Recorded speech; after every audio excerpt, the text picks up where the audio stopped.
Okay. Good morning, everybody. This is the Senate Economic Development, Housing, and General Affairs Committee. This is a special meeting called to review some of the programs we worked on during the session. I want to thank the members of my committee for making themselves available on such short notice, and our staff, legislative council, for helping us refine the issues we're dealing with today. On a personal note, I'm not going to be here come January, but one of this hearing today demonstrates for me one of the problems that exists in the structure of the legislature. I always say that the legislature is somewhat of a weak stepchild to the executive branch. Right. And one of the reasons is that we are a citizen legislature, which has its pros and cons. So we can spend hours debating that. But one of the problems I find is that we go home in May or June and we become somewhat invisible to the executive branch implementing our programs. And sometimes the communication is good as to how the programs are being developed. Sometimes it's not so good, and sometimes we're in the dark. Last year, we had a major development with the unemployment insurance program that we were in the dark for quite some time, that some of us felt we could have fixed if we had been told in a timely fashion that there were some problems on the federal level. But that's past history. We spent a lot of time trying to fix those problems in the last session.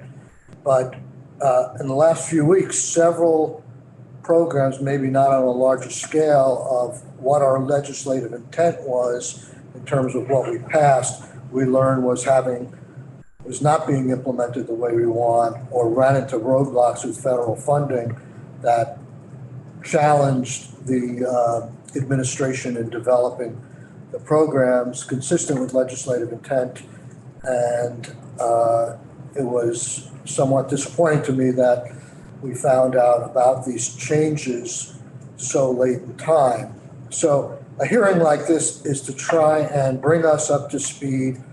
And I would hope that there would be more hearings like this in the future, that there would be a default position of somehow all the substantive committees meeting at least once during the fall, if need be, to check on what's going on with what they passed.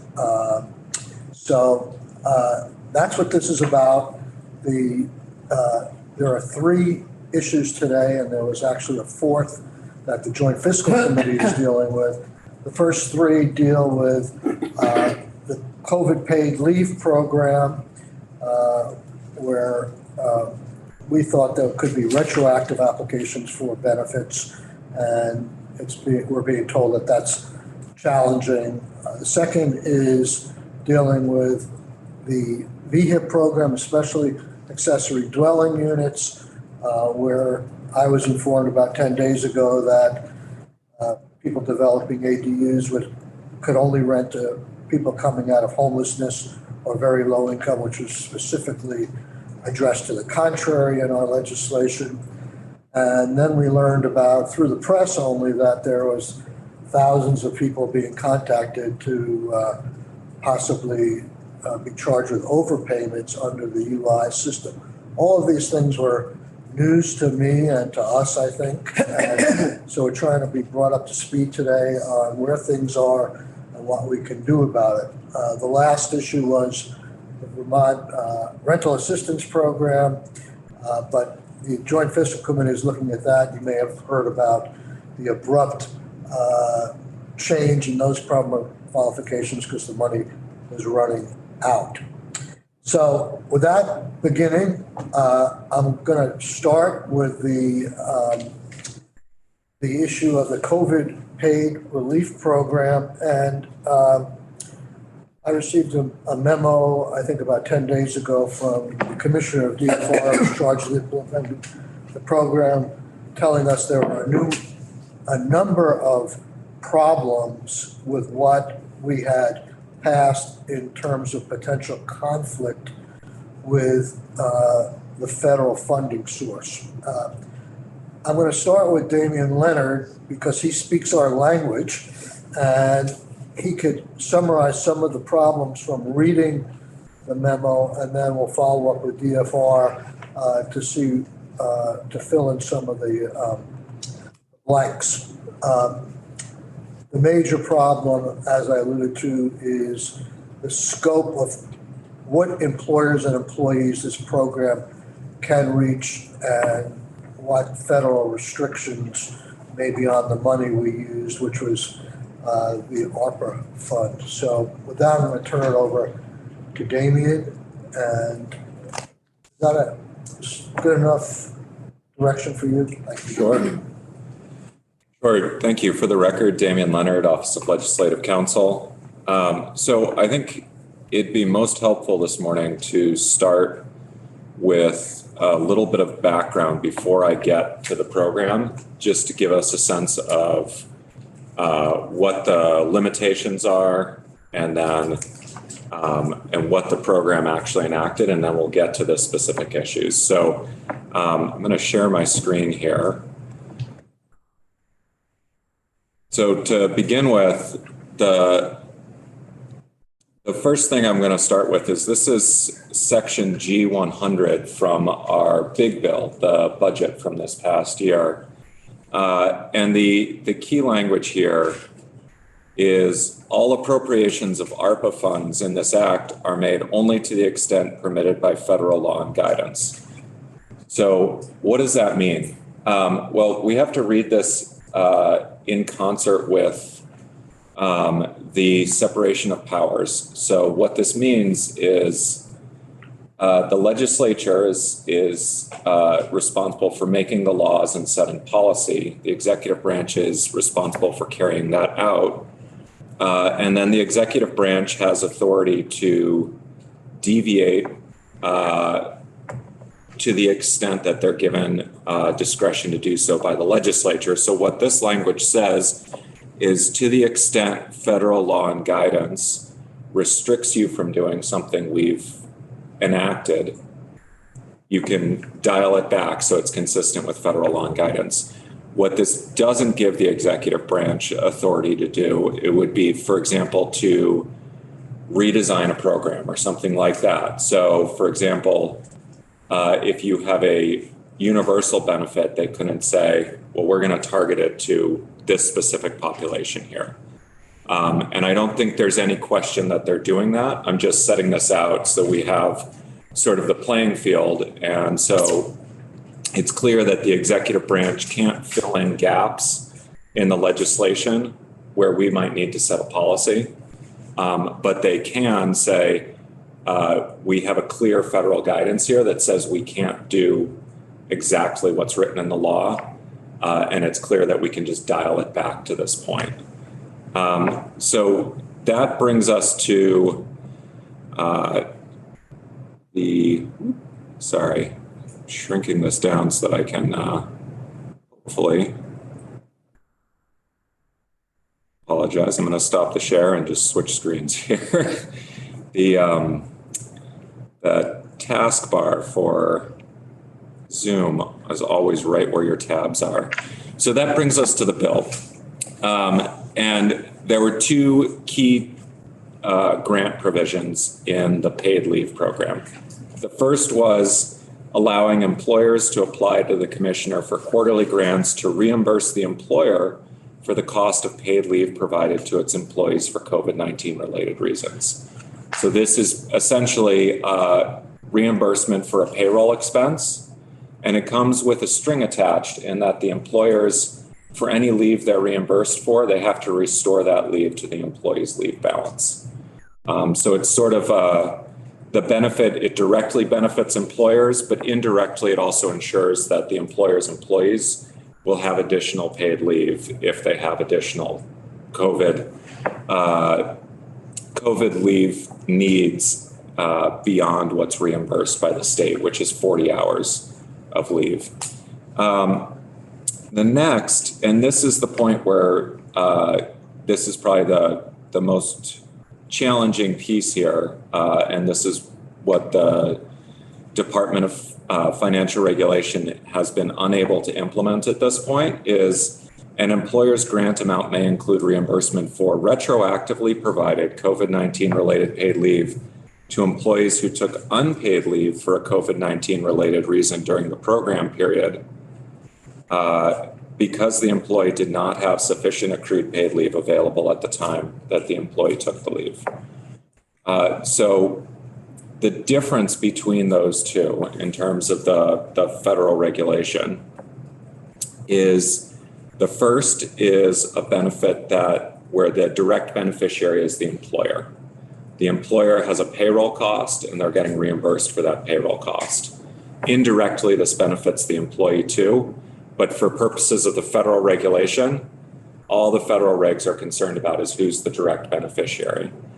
In the second instance, you have an employee who took leave and didn't get paid. And through this benefit, they're getting paid. So they are the direct beneficiary. So what we have is a business benefit on one side and an individual benefit on the other. Even though the employee may benefit under both, from the perspective of the federal regulations, the second is an individual benefit. And the federal regulations do specifically permit paid leave programs for COVID-related reasons under the regulations to individuals. The challenge with that, and Commissioner Gaffney can speak to this more when he testifies, is that individual benefit programs, have more administrative pieces here because you have to verify that each individual is eligible. In addition, under the federal regulations, and this is something that I don't recall coming up at all when we were discussing this in committee in the spring, the businesses need to be treated as what's called a subrecipient. So basically a subgrantee. So they're subject to all the same administrative requirements that the state is as a recipient of the federal grant, which means that the small businesses are now have additional paperwork and the state has additional work to ensure that they're complying. And then in addition, you need to check each individual employee rather than just getting an aggregate sort of balance from the employer and saying, okay, you paid out $500 in paid leave last quarter. We're going to send you a check for $500. You now need to say you paid it to these four employees. We need to ensure that each of them is eligible. And the eligibility brings up another issue. And again, Commissioner Gaffney can speak to this a little bit more, as well as Deputy Secretary Farnham. The concern that was expressed to me when I met with Deputy Secretary Farnham and the consultants from Guidehouse, who's assisting the executive in implementing this, is while the federal guidance says, and the regulations say, you can determine negative economic impacts on individuals outside the enumerated impacts, the concern is that if you just say, and right now there's no restriction in the statute that we passed, or the law that we passed, that says which employees would receive this benefit. If you give it to all employees, that's going to raise a red flag for the federal government, because their intent is that this goes to, if you look at the enumerated list, they're talking about lower income individuals, individuals who experienced unemployment, individuals who experience food or housing insecurity. So if suddenly you're saying an individual who makes $100,000 a year but exhausted their leave allowance can get reimbursed for the unpaid leave, as well as low-income individuals, that may raise a red flag with the federal government. I can't speak to how certain that is. I don't have enough experience with the program to assess that concern, but that was a concern that was expressed to me, and that Deputy Secretary Farnham can speak to you more about later. So Damien, our enumerated reasons were very specific to COVID. They had nothing to do with Right. And- income or And the concern is very that focused.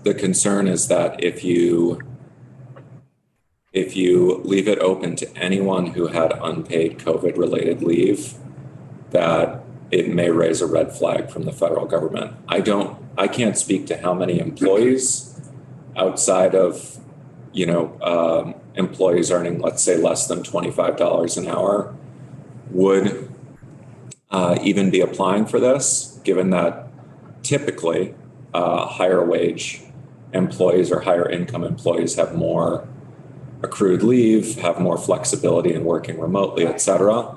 But it's a concern that was raised that there may need to be additional guardrails put in. And this is an instance where this would require legislative guidance, because the executive branch can't just say, well, we're going to target it at this group.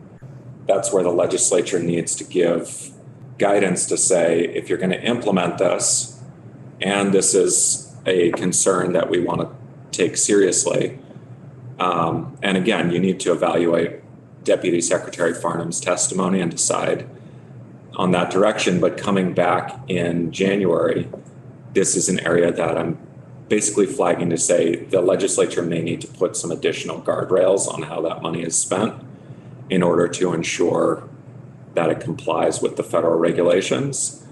The other piece is because of the added complexity, and Commissioner Gaffney can speak to this a little bit more. They're already on pace to exhaust their administrative appropriation. So it may require additional money to be appropriated, or to have the administrative percentage where they're capped at 7% of the total appropriation, to have that percentage raised. And I can't speak to what the actual dollar amounts will be, but basically the high point that I got out of my conversations with the Department of Financial Regulation and the Agency of Administration last week was that they would need additional money just to staff up and possibly hire a contractor or use another state agency to help process the individual applications, because that is outside of the expertise and staffing capabilities of the Department of Financial Regulation right I have now. a couple of questions. Yeah. Mr. Chair, can I? Go ahead. I'm only interrupting because I don't know who's in the room, but we have Randy George from Red Hen Bakery on as a business owner, and he can only be here till 9. So if there's no other business owners that we have on the agenda who can speak to the challenges of how this is playing out, I just wanted to note that. Okay. Is he with us now? Yes. Yep. Yes, yeah. Okay. So we'll take a break, because I did ask that if we could get a business owner to come, and I didn't realize his time was limited. So we'll give you the next 7 minutes and we'll go back to Damien. Thank you. And thank you, Keisha. I appreciate you respecting my time here. But this is a really important issue. It sounds like this is also helpful for me to hear from Damien about why you're needing to have this discussion. I'm glad to hear that the intent of this was to help the low wage earners. It sounds, if I'm not a lawyer, of course, but it sounds like something in the way the law got written may have some unintended consequences where it's doing the opposite of that. When we heard that this was being enacted on the state level, we were really grateful, because we viewed it as a replacement for the FFCRA, which we used quite a bit when it was in existence. And then, there was a lag where there was absolutely, definitely no support. But then, since in the months since this was enacted, we assumed that this would be there for employees of ours that needed to use it, and we've had plenty that have had to take miss work days because of COVID. Most of them have had accrued time off, paid time off. The people I'm concerned about, I guess I'll say to that we were intending to do exactly what Damien described, that if we get reimbursed for those, the time that those employees missed, they will have their balances, will add to their accrued time off balances. People I'm concerned about are people like somebody who had been working at full time as a dishwasher for us, a single mom who'd been with us for about 10 months when she got COVID sometime around June, I think, of this year. And she and her daughter both. And she had some paid time off, paid sick days. We call it earned time off. It's all combined for us, vacation and sick. But she had used some sick days in the 10 months that she'd been with us. So she didn't have much when she and her daughter got COVID. And so we weren't able to cover most of those 2 weeks that she missed. And this is exactly the kind of person that it sounds like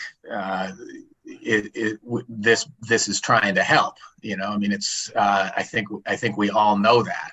But she would fall through the cracks, it appears, if we're not able to get support for this employee. So I'm happy to answer questions if I can.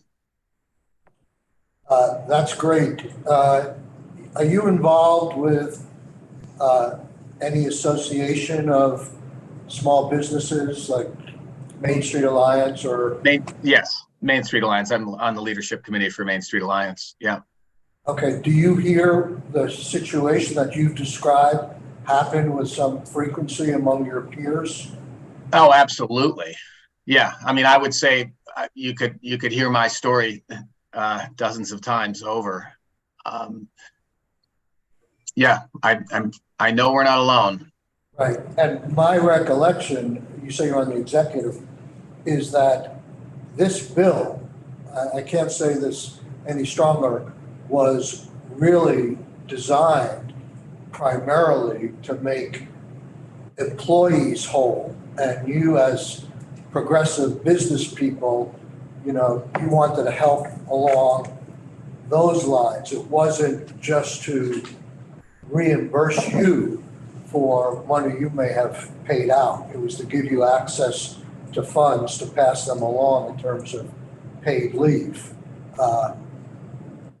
That's exactly right. And, you know, we all know that the last 2.5 years haven't been easy for businesses. And we're in a much better place, we feel, than we were, say, 1.5 years ago when we were using the FFCRA plenty. And and we certainly couldn't have instituted our own leave program. But, you know, the landscape is slightly better from a COVID perspective right now, but we all know about the labor challenges that we're having. COVID paid leave is not something that we would be able to afford to implement as an additional benefit beyond what I consider, for our industry at least, pretty generous earned time off benefit that we already have. But you do have to make, you have to come up with a policy, and of course it all gets better for us over time. So that's why I highlighted the person who'd been with us for only 10 months and is in a position where she may be using more time because as a single mom, more of her sick days than an employee in different circumstances. So we have plenty of people making a little bit more money because they've been with us for a longer time, and they have much higher balances. But it's these other ones that I'm most concerned about. And we do have, there's a lot of federal money that flowed through the state, and we're all grateful for that, and we're generous in a lot of areas. We do have a lot of programs as well, and millions of dollars going out for business relief for small businesses that those businesses can use. And this money was, I think, more designed to protect people's leave or to give them additional leave due to COVID. Yes. Randy, thank you for joining us today. Can I just clarify with your dishwasher? You didn't. It doesn't sound like you paid her for that time off. Is that correct? I mean, she took it out of necessity, but you didn't. She had exhausted her earned time off. I mean, she didn't get paid for that time off. Is that correct? That is correct. For most of it, she missed 10 days of work, and she had probably a day and a half or two, if I recall correctly. It wasn't much. So she got, we exhausted her balance at that time. And I'll say that if it had been clear to us that we would only be able to collect these funds if we paid it out for the employee, then we would have done that. We would have said, okay, so this is coming back to us, so it's only temporary, this outlay. But that was not made clear. So I think this is one of our discussion points, because it's my understanding, and maybe I'm misremembering it, but my recollection of some of this conversation many months ago was that we were wanting also to make employers who had done the right thing and were able, in that situation, who had actually covered the employee's salary while they were off, were being reimbursed. Right. And that is, I believe, so that was, I think, our original intent was for, anyway, it was certainly a piece of it. Yes, and Damien talked to that, Yeah. saying there's a provision there. That's clear, but the requirement is that the bucket of leave time gets filled back up. Right. If you use sick time or vacation time or something else to cover the period of time when you're out with COVID, then that would be restored. Right, but we wanted to cover both. Okay, so Yeah. anything else? So, I'm asking the Randy, Okay. because he has to leave. yes. Well, essentially what you're saying, a way that we could have done it was to have this employee and anyone else in her position go into a negative balance, negative paid leave balance, and then it would be restored when we got the reimbursement. I guess before you go, I appreciate the fact that if you knew the law was going to be somehow restricted, contrary to what the words are about retroactivity, if you knew that, you might have paid additional leave to that dishwasher and then got the money back from this fund. And we have other advocates here that maybe talk about it, are there employers out there who cash flow wise would not have gone down that road and just say, I can't afford to lay this out for 3 months, or I can't be 100% sure I'm going to get this money back, so you're on your own? I'm sure there are. I can say that I would feel a little bit worried about doing it, just only because you don't know how much you're going to end up having to pay. It's good that we're talking about quarterly, so it's probably not going to be a huge burden, but you don't know. I mean, that I will say, and I understand that there were good reasons for having to do it this way, but that's another place where this differs from the FFCRA, which was available immediately. So it can create a cash flow challenge that certainly would be insurmountable to some businesses. Thank you, Randy, very much. That's very helpful. Yes, thank you. So Damien, in terms of COVID leave, the reasons you could take COVID leave, do they track identically to reasons people can take sick leave under our law, or seems like they're broader, like daycare and things like that? Can you take time for sick leave? Yeah, so the reasons for the COVID-related leave don't track exactly with our earned sick time law. Many of them do fall under that. So the school or place of care where where a family member is normally during the employee's workday is closed due to COVID-19. That tracks with our sick law. Individual been requested not to attend school or place of care. During the employee's workday, that likely falls under the COVID, the sick time law, where it's caring for an individual, although there is some question there of whether the individual is sick or whether they've just been asked to quarantine.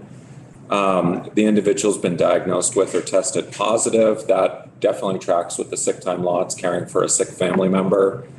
Self-isolating, again, this is in a gray area because that could mean the individual's sick. It could mean the individual's just under quarantine if we have a particularly virulent strain again. Attending an appointment definitely is under our sick time law. Experiencing symptoms, definitely under our sick time law.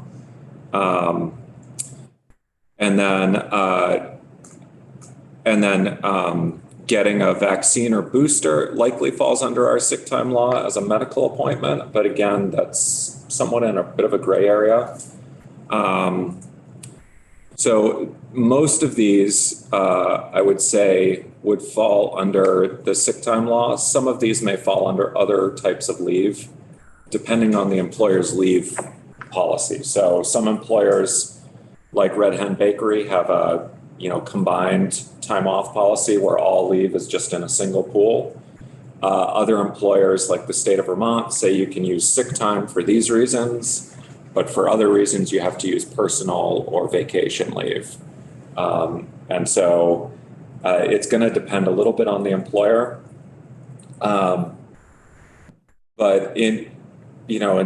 Essentially the bottom line is employees using paid leave, who used paid leave, their employers get reimbursed under option 1 in this program. If employees were unable to use paid leave for whatever reason, the employers could seek to pay them retroactively, at least in the legislation, under option 2. And that's probably the biggest sticking point here is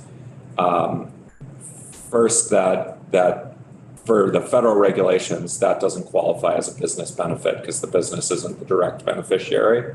They haven't suffered a negative economic impact because they haven't paid out that leave. It's the employee who suffered it. So that's bizarre to me because if an employee isn't there, the business is suffering a direct challenge of the work not being done. So I totally don't understand that interpretation. I mean, that's odd.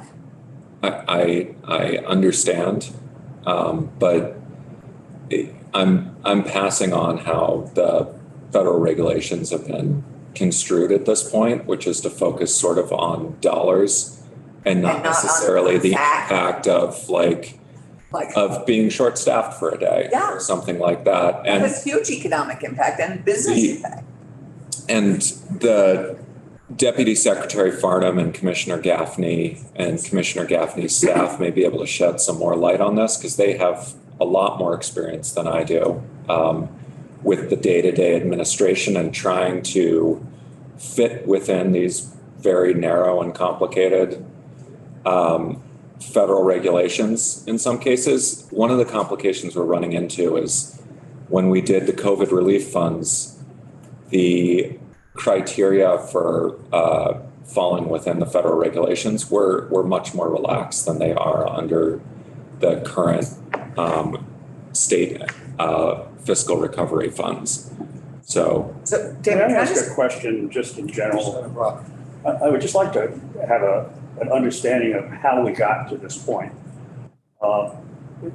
Is it that the federal regulations have become stricter or have changed? I see that we're dealing with federal regulations that were posted in the Federal Register in January of 22 that theoretically contain the guidance that we used in order to implement this law. Right. What's the difference? How did we get to where we are? So you're right. These were in the Federal Register. And in drafting these laws, joint fiscal and ledge council worked to read the regulations and tried to draft everything so it would fall within. So this is an instance where we were not aware of how restrictively they were being read in some instances and what was being flagged for federal audits. Well, my understanding though is that the legislation that we did during this period relating to these COVID-related regulations, we had guidehouse in place to assist us in reviewing what we passed. Why didn't that flag this? Right. That is what flagged this, but it was after the session was over. When was it flagged? Because the first that I see, of course, is a memo dated September the 22nd. Yeah, I would have to defer to Deputy Secretary Farnham and Commissioner Gaffney on that because I don't know the exact timing. So in effect, though, that we were unaware of the strict nature of the compliance that the federal government was requiring until after this law was passed and after we adjourned?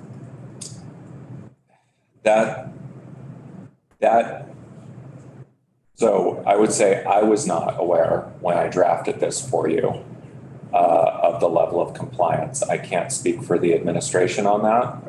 And I can't speak to whether this is an oversight on my part in, not knowing that we needed to have additional guideposts in here and additional clarity, or whether it was just that we didn't find out until later. This was modeled on something that passed under the CRF, the hazard pay program, Right. which had been permissible under CRF. But like I mentioned, the current state fiscal recovery funds are subject to more restrictions than CRF. And when we were drafting this, when I drafted this, I looked at the regulations, which said paid sick time is a permissible use and negative economic impacts for employers are permissible use. What I wasn't aware of was that these are going to be construed as separate benefit paths with additional administrative requirements for the individuals and potentially needing additional fencing around the individual benefit to ensure that it's targeted at, for example, lower income or other disproportionately impacted. But we did run this populations. by GuideStar or Guidehouse before it was passed. Is that correct? I'm aware that it went through review by Ledge Council and Joint Fiscal.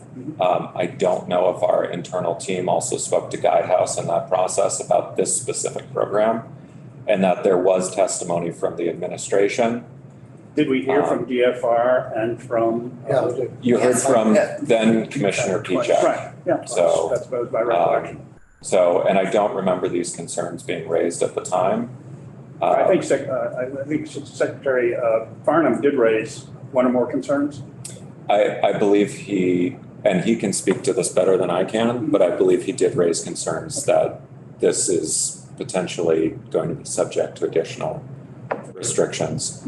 So I want to be conscious of the fact that you've got us scheduled till 10 and there's most of the witnesses after me. Right.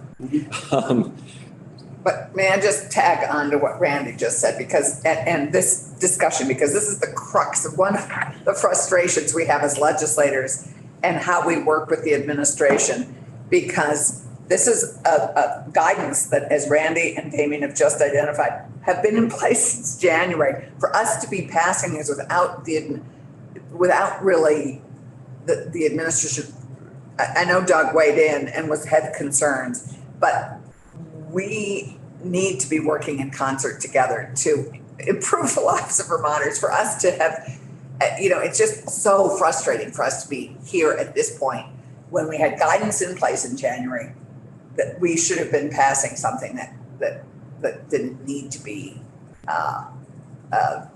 been derailed as a result. And I think this is really the core of some of our frustration. We're faced with with solving this problem, and I'm absolutely committed to solving the Yeah, problem. But I also want to make sure that we get at the heart of how did we get here in the first place, so that we don't do it again. Agreed. And we've seen it. And my opening statement was also to say Yeah. that when problems like this surface, and I agree, prevention is the best medicine here, make sure it doesn't happen. But when it does happen, that we're communicated with almost immediately, because we're a stakeholder and a partner in this. And it shouldn't be 10 days before the program's launched that we find out that it may not be launched in accordance with legislative intent, which I think everybody is agreeing that the legislation is clear and intended one thing. It's a federal interpretation that may or may not be getting in the way. And I want to say, for the purposes of this meeting and the other issues as well, that if we can't resolve them now, I hope that there will be collaboration between now and January so we can hit the ground running to take care of added administrative expenses or any tweaks there, and not just close up the hearing today and say that's the end of it. So we need cooperation from the administration on doing that, but I'm not giving up on fixing it now. It seems like the issue of the 2 tracks, is there still dispute in terms of your conversation as to whether this program was designed at least in part to help beneficiaries, workers? I can't speak for the administration on that. So I know their initial interpretation was that it was as set forth in the memo, is that it was a business benefit program. At least that's how I read the memo, and I apologize if I've misconstrued that at all. And so the issue is, providing the retroactive paid leave to these individuals couldn't be a business benefit. And so that was, so I think the question is, if it is intended to be an individual benefit on top of that, then how do we get from here where there isn't enough funding and possibly not enough sort of guidance on who to target that funding to a point where it's implementable by the administration. Okay, I guess these questions are for the commission. Yeah. But I'm not fully seeing, and I remember us asking Commissioner Pichak this question, and he agreed with us that the original program on hazard pay was very simple. It could be modeled after that. And I guess I need to hear more as to why it's so much more complex to acknowledge that it's an individual benefit to employees. I think there would be the subrecipient, but I think the employer would still go through their payroll records and say, this is what I paid this out, this is why I want the reimbursement. Maybe they'd have to collect names as opposed to a number. Yeah, I don't think there's any question about reimbursing actual paid leave time. I think the concerns in here were twofold. One, if you're treating this as a business-focused program, if the employer wasn't going to pay out that paid leave anyway, so the employer didn't pay out the leave, there are kind of 2 ways to look at it. One is the employer applies for the money that the employees missed out on, gets the grant, and passes it to the employees. In that case, it's clearly an employee benefit. The other is the employer, right before the application, retroactively provides paid leave. The concern there is that's not really a negative economic impact on the employer because they chose to do it to get an additional grant, not because it was an operating expense they incurred at the time. So it really does need to be targeted as an individual benefit in order to meet the requirements. And then as an individual benefit, you run into these additional hurdles of additional administrative costs, possibly needing to target the benefit more, and then just additional administrative time. So whether you're going to ask employers to become subrecipients, which I understand is administratively burdensome for employers, so that may be something that could be difficult, or whether you revise the program to find a way to just get the money direct to the individuals without a middleman. Does the fact that we limited the amount of reimbursement to, I think it was $21 an hour, to focus on low-income people and you know. So that, does that help the argument at all, in your opinion? that could potentially be helpful. I think, again, though, one of the things you're looking at is with the reimbursement, it's still phrased in such a way that the employers can only get $21.25 an hour in reimbursement. But that doesn't mean that they couldn't apply for someone who makes $45 an hour, for example, and it's just subsidizing reimbursement for unpaid leave, if you understand what I'm saying. So they're capped at what they can recover. But it doesn't actually cap what the employee makes. So it doesn't actually limit employee eligibility. It may limit what employers seek, but eligibility hasn't really been limited. So I think that's one of the concerns, is that it's not necessarily targeted at those employees, even though the reimbursement is limited. But I think we're getting, I guess the short answer is I don't think the 21.25 would meet the goals of sort of targeting it at lower income or other disproportionately impacted workers, is the short answer. Are there other questions on that aspect? If not, I just want to touch on a couple of other things really quickly. Real quickly, because I think those are right. So are much more minor.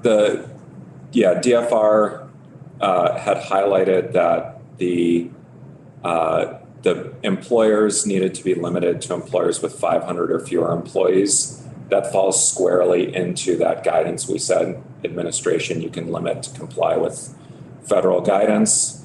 They also pointed out that we couldn't say by the greater of either minimum wage or the employee's regular hourly wage. I agree with that. And I discussed with DFR just to make sure that it says the actual wage for the leave, because that's going to vary. Under our paid sick time law, sick time has to be reimbursed at least the minimum wage. However, for employees who took something that didn't qualify as paid sick time or are subject to an exemption. So if you remember, there are a couple areas where there may be some gray area about whether it falls under sick time. Or we also have some employees in the state who are exempt from the paid sick time law. They're not covered in those cases. So by saying the actual wage paid for the leave, you run as close to the legislative intent as you can and comply with the federal requirements. And we talked about that on Friday. They mentioned that there are additional certifications and documentation needed, so it may not be as simple an application process as we directed them to provide. But again, that falls under meeting the federal requirements. And then the last piece I already mentioned is they're projected to run over their administrative costs. So this will likely require revisiting in January to see if we need to do something in budget adjustment to meet those costs. It sounds to me like there's going to be some work needed on this quickly when we get back, but the administrative cost element, is that one that they could spend up to the 7% for January, and if they have to go over, they can come back and ask for general fund or something else, or use more? No, they couldn't use more, but have the legislature fix that percentage in January without harming the program right now? Yes. Okay. Yeah, so right now, they're allowed to spend up to 1,062,000. They're projected to hit 1,091,000 and change, so about $30,000 over. And then if the individual benefits added, that would drive that number up significantly. But they have 1,062,000 budgeted. I think the question, though, for the administration is, in terms of managing one of these programs, you can't rely on the legislature appropriating exactly what you ask for. So I imagine there has to be they have to be conservative in how they manage it, and they could speak more to how they have to manage to those dollars before they get that budget adjustment. Because I imagine that, they don't want to run out of dollars with 6 months left in the program. For themselves. We're talking Right. about I mean, you can't, administration, not for the beneficiaries. if you can't administer the program, the benefit money just sits there because you have no one to actually pay it out. So you don't want to exhaust that administrative So I fund. guess one last question, Damien, because I'm a little concerned about the statement you made that federal law, in terms of its guidance, trumps the statute, that's any statute that we pass, So- no matter how clear it is. We provided in Act 185 that appropriations are made to the extent permitted by federal law and guidance. The reason we did that was to ensure that if something came up that we were unaware of, Right. we wouldn't be subject to federal clawback. I understand that, but the And follow-up of my question was, I thought you were indicating that if there was a provision that it's contrary, it can't be modified or scaled down. It has to be all or nothing. And I'm wondering, so say this 500 thing, did we know about that 500 cap before we passed this law? it was in the regulations.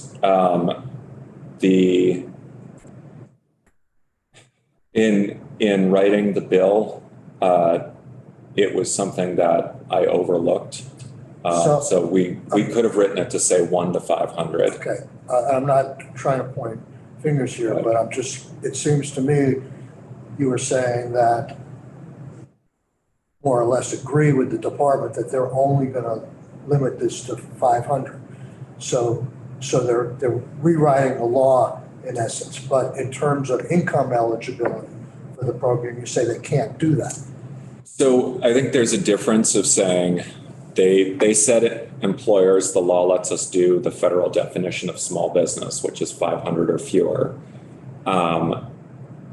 And so we're going to pay to employers who fall within that the federal permission there, versus saying, we're concerned that we need to have more limitations on who's eligible for an individual benefit. The statute is silent on that, so we're going to pick some, because so the difference is, one is they're saying, the state says open it to employers, the feds say we can only do employers up to 500, so we're going to do that.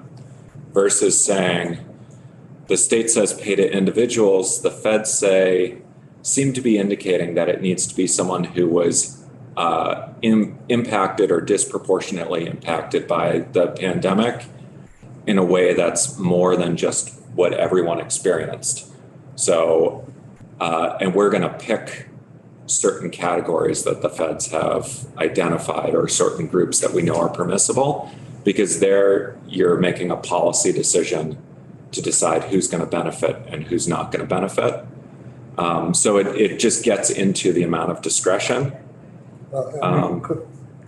Just like devil's advocate, couldn't you say in one case we're curtailing or restricting the whole universe of employers to a smaller subset, but we won't want to do that for employees? Right. There's no clear federal restriction on the employees, so we would have to pick. So there are any number of them. It could be employees who experienced unemployment. if you look down this list, there's all sorts of different subpopulations that the feds have identified as being impacted or disproportionately impacted. The idea, as I understand it, is we want something similar. It doesn't have to be exactly one of those, but we want to identify something similar in Vermont.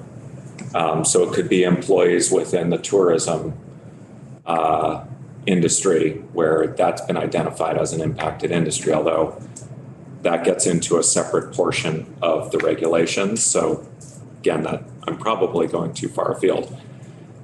But you could say we're going to identify that individuals, let's say, and I'm just making up a hypothetical, individuals in maple sugaring had an extremely, bad situation because we exempted them, and we haven't done this, but we exempted them, let's say, from paid sick time. So no one there had earned sick time. So we could say, this is a group that was impacted. It was during the Omicron outbreak. We know there was a lot of this. So we could structure a program that would provide back pay for that group. That's an instance where we would have identified something specific. Obviously, this bill deals with July 1st forward, and it deals with employees who don't have their paid leave, and we haven't singled out an industry. But what we could do is single out industries, single out types of employers, single out an income group, but that gets into a policy decision of where do you want to target this money. With the small businesses, we've already told them we want to target employers who had a lot of call outs and paid out a lot of sick leave. And so then within the federal regulations, they're able to say, well, we can do it to this point, we can do it to this point, and do that. And that's what we expressly gave them latitude to do. We didn't give them latitude to determine a harmed population. And so once you start doing that, you get on shaky footing, where now their decision to do that is open to a challenge. So when we provide them with clear legislative guidance and they follow that to the extent permitted by federal regulations, they're on solid footing. When we haven't provided that clear guidance, theoretically they could implement the program that way, but they wouldn't be on solid legal footing, and there'd be a potential separation of powers issue where they've taken on the legislative role instead of the executive role. And that you can't do that without a clear delegation of power, or you're not supposed to do that. Gosh, I thought we were so clear. And I thought we were so clear on the population we were trying to help. So, and I, to the extent that we weren't as clear as we needed to be, I would apologize just for the extent that I didn't help you get more clear there and wasn't aware that additional clarity was needed. So pretty clear from our point of view. But I think at this point, I've gotten to 9:30, and I fear that I've taken too much time away from the other witnesses. Can you stick around though? I certainly will. I'll be right here. Okay. Thank you.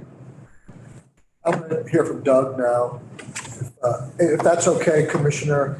I mean, when I spoke to the Commissioner. Thanks, Damien.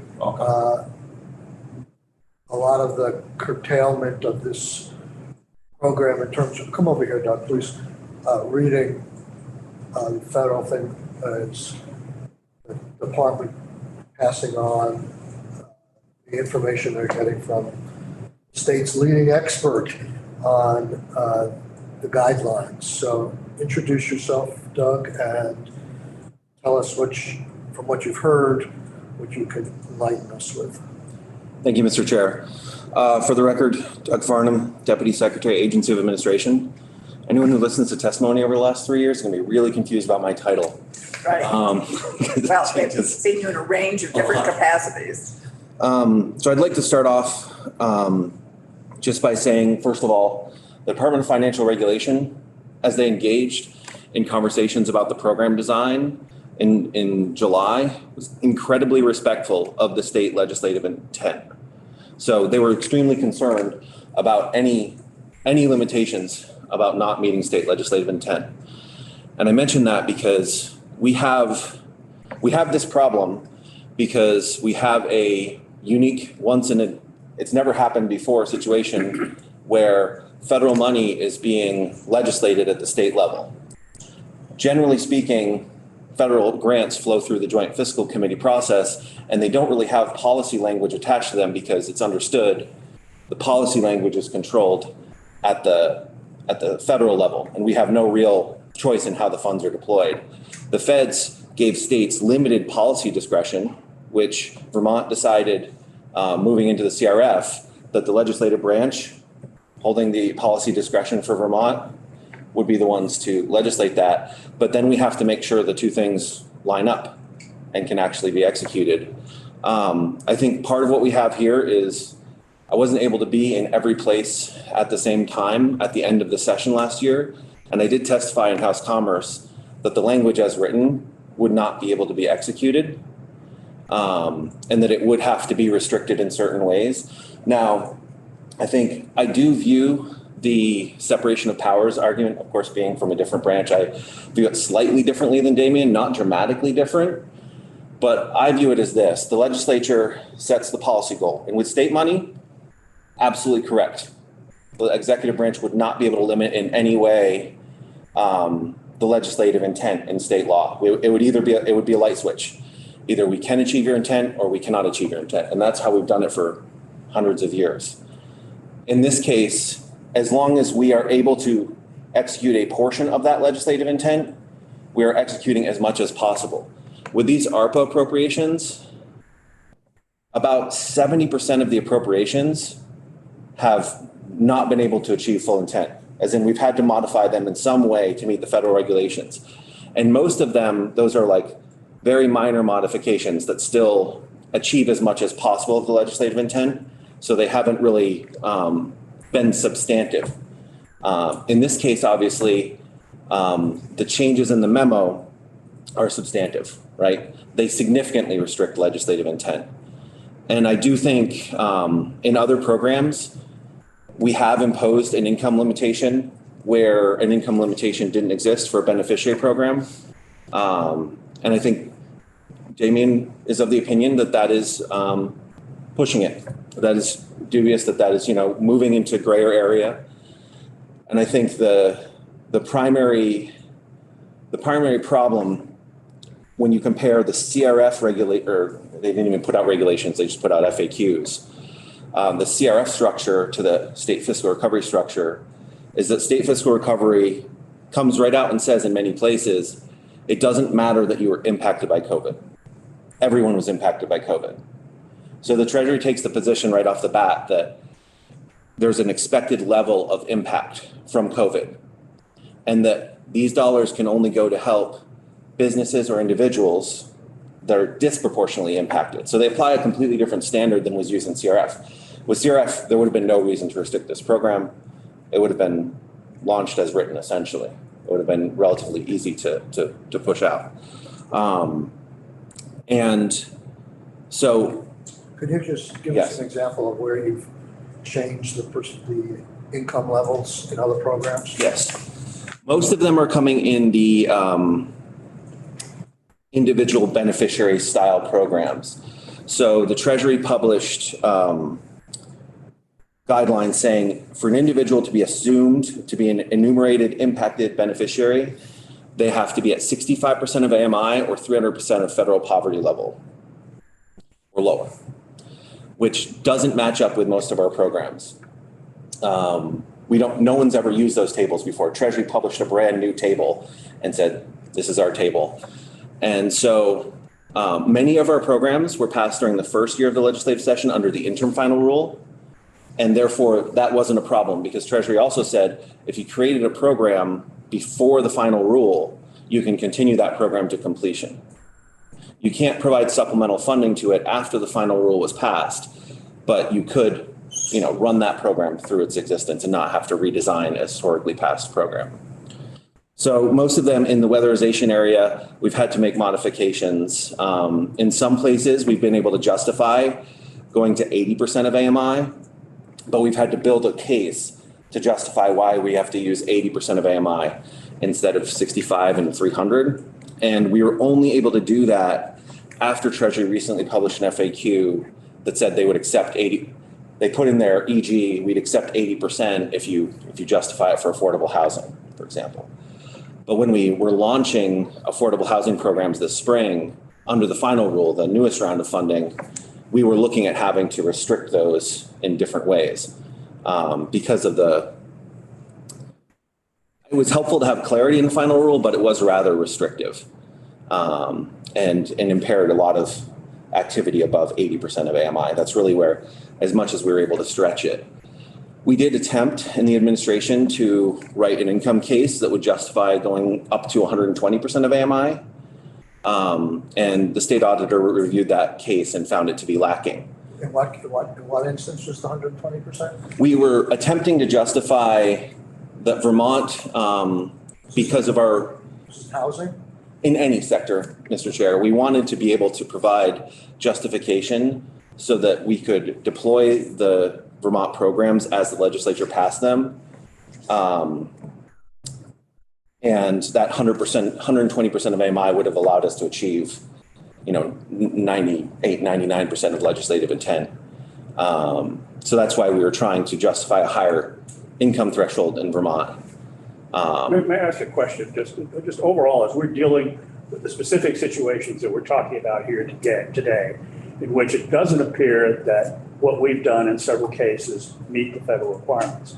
And what I'm trying to understand is what federal requirements? Is the federal requirements in the final rule dated January of this year, or were there subsequent changes, whether in interpretation or otherwise, that made this a moving target as we went along? And then based on that, when did we understand that we had these problems that we're here talking about today? Right. So we are talking about the text of the final rule, which was published in January, but admittedly has taken many of us multiple months of reading and rereading that rule to understand it and to really understand how it's employed, because it is dense. So we're talking about that. The FAQs that have been published by Treasury since that publication of the final rule have generally been helpful. So I wouldn't say any of the FAQs between January and now have been harmful to our position. They've generally given us more arguments to try to make things work. I would say that in May, I testified that as written, it would not be actionable. And we had Guidehouse had looked at it at that time, is that correct? So the way we use Guidehouse during the session, because there are so many potential programs being considered and so many potential programs floating around, we can't have them conduct a full program review during the session. We have them give a cursory review. And that's where I got the opinion that, as designed, as broad as it was, it wouldn't be able to be implemented. But if not for I think the 7%, okay, sorry, I'll stay on your question. So we have them do a cursory review once a bill passes one chamber, and then we communicate those issues. And that's why I was talking with House Commerce in May, because it came from the Senate. Communicated those issues in May. Adjustments weren't made, but part of my testimony was we will, in the administration, achieve as much legislative intent as possible, right? We have to go through the detailed design process. We have to map out what we can and can't do. And then I think the letter to the committee was issued. Emails were still flying back and forth, trying to shore up particular details and get as much legislative intent as possible, right up until the day that memo was sent. So as far as the timing, as soon as we knew we wouldn't be able to get certain elements, that's when we communicated it. So there was no gap in, we knew we wouldn't be able to do any particular thing. I would say I push the Guidehouse team as hard as possible. They give conservative advice, and I poke and prod at them and try to see how much I can achieve on any program design. So, well, as I understand it, we passed this bill, our bill was signed, I think, in June. We passed it something like May 12th or thereabouts. Right. And the memo that I've seen, the first really that I learned of the problem, was on September the 22nd. Mm-hmm. When did we know about these problems? So I believe I'm trying to pull this from my head, so it's been a busy summer. I might get it somewhat wrong. But most of the design conversations happened over the course of the entire month of August. So it took DFR some time to write up we have a program questionnaire that's about 11 pages long, where they have to detail out what their program will be structured. So they have to do some work to figure out how to fill out that questionnaire. Then that's submitted. We had over 60 programs created this year. So we get through them as fast as we can, but it's generally about 2 weeks after they've submitted a questionnaire before we get back to people with reactions to their questionnaire of these are the areas that will need to be adjusted, or these are the areas that are problematic. This program, because it was intending to help both businesses and individuals, basically it's like two programs in one. So we had to we had to have conversations about the questionnaire and how to fill that out, because it's like two programs rolled into one program. And how could we design it in a way that it wouldn't be administratively, two separate programs? So that generally happened throughout the month of August into September. We were still answering questions for DFR, trying to make sure they understood where the edges were on the final rule. So I do agree with Damien that there's an enumerated population of businesses, enumerated meaning the Treasury specifically lists out, trade and hospitality, anybody that meets certain criteria that they published. So we have a list of impacted businesses where we could assume that they're impacted. And then they have the income standard for individuals. And then again, they say a state can publish, can designate a population on their own that is income eligible, but they must use data. So they lay out the factors and the data that you would have to use to build that case. They don't say a state can just designate a population as eligible and have it be eligible.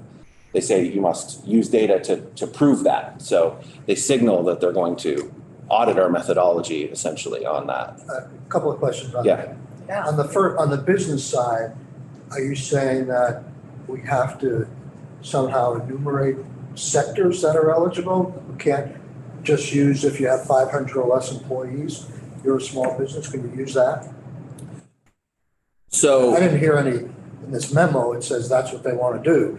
Just the only question we're going to ask you about, do you have less than 500 people?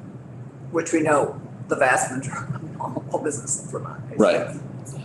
So I think the program design for some of the concerns that Damien pointed out about the administration unilaterally narrowing things too much, it was designed to work going forward in a way that wouldn't require as much scrutiny on the business. I think that's part of if it's not part of an impacted industry, then you have to go through the business's financials and prove essentially that they had a disproportionate financial impact compared to other businesses in the region. So I think that if the 7% admin cap wasn't there, I do think there would have been an opportunity for some more creative thinking. And I would say the memo was sent in the interest of kind of saying, this is what we can do right now, and this is what we can't do right now. And what you said, Mr. Chair, before about collaboration is incredibly important, because we've had other programs where we've let key sponsors know we can't really get to these key elements, we can't really get here, or I think it could be iterative. It could be I would say that AOA has given guideposts and risk advice to DFR. At this point in time, DFR, not to speak too much for Commissioner Gaffney, but has said this is what we can do with the resources we're allotted, the 7%, and taken, I think, a conservative or responsible approach to saying, well, this is what we could launch, this is what we could make work through fiscal year 23. I do think we're open to working on, well, if both sides know that we're going to spend faster and that we would, run into the risk of exhausting that 7% if the language wasn't adjusted like in the BAA, then we could contract to enact the beneficiary portion. Some of these portions we can't do with the current resources, but And they do get into the area between the executive and the legislative. But if there's consensus, then some of them could be pulled back in. They'd have to be pulled back in a limited way, but they could still achieve a larger portion of legislative intent. Thinking ahead, I mean, I can't guarantee that the legislature will double down on this program with more money. But I think knowing the appropriators, that if we said to them that the administrative cost has doubled here, and that's going to be at the expense of the beneficiaries, probably could have changed that percentage and stay within the confines of the program. I'm less concerned of how we figure out the administrative juggernaut we have here.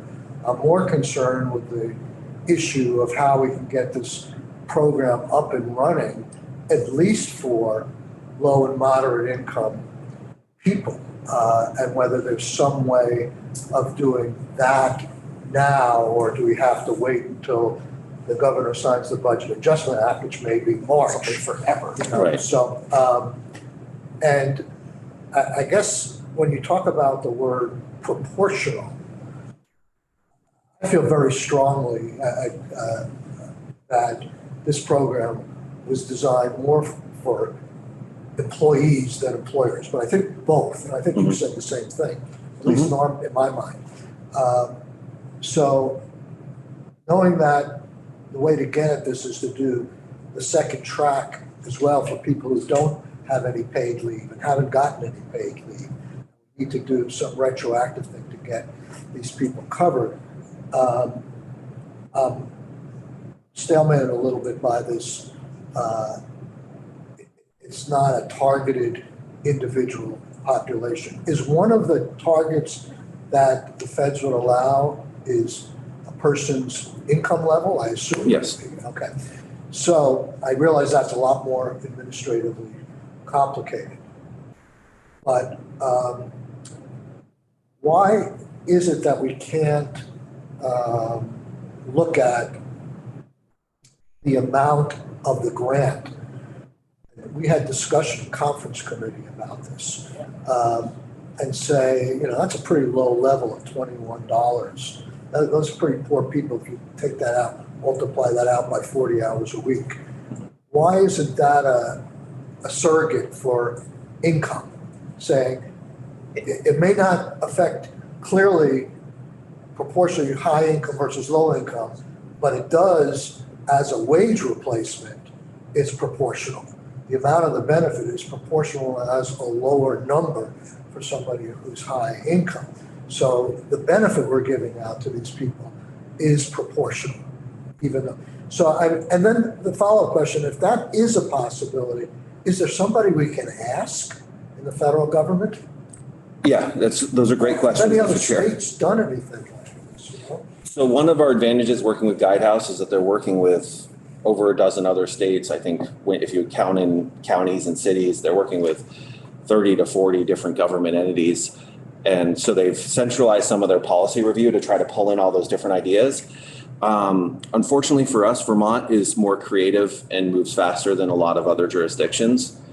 So when we have new ideas and we go back to that other group, we generally don't benefit from their creativity. They benefit from our creativity. So to address separately, Treasury has stated, do not ask us questions about eligibility. We will not answer them. We have published the final rule, stay within the final rule, and we will not do interpretations. They basically said this because they don't have the resources. Treasury has never historically a granting agency. So they are It's a new role for them under this whole. They are unfamiliar with this scenario. task, especially since state fiscal recovery has full uniform guidance, which creates a whole nother set of problems and workload. Using the wage rate as a proxy, if we end up being comfortable launching a beneficiary program for the individual employees, using the wage as a proxy could be risky, but it could be something I think there is some potential in that path. I would also say for the businesses that did pay out the benefits, the VITA Forgivable Loan Program does provide an opportunity for them to, as long as they don't have offsetting gains that would wipe out that expense, if they've had expenses because they paid for people's paid family leave, they would be eligible for the VITA Forgivable Loan Program. That, I've been launching so many programs recently, I hope I don't get this wrong. I believe that program launched first for impacted industries and then might open up later. It might be available for everybody, but I know at least one of our programs, and maybe it's just the Community Revitalization Program, is launching first to a select group of industries to make sure we get all the applications from those impacted industries covered. Hardest hit sector. Exactly, yeah. I read Yeah. yours, for Damien, your thought about going there. I don't think there's a direct overlap regardless of what industries have priority first, because a lot of the businesses that may have not paid out or paid out leave may not qualify for VITA for a lot of other reasons. They may have Right. recovered, but yet their employees still need this money Right, exactly. to come into the program. Right. I think we're better off if we're going to try and be creative and focus on how to fix this, is to stay within this program and find some place where we all can be comfortable that the feds are not going to challenge us, or we could somehow fix it in January.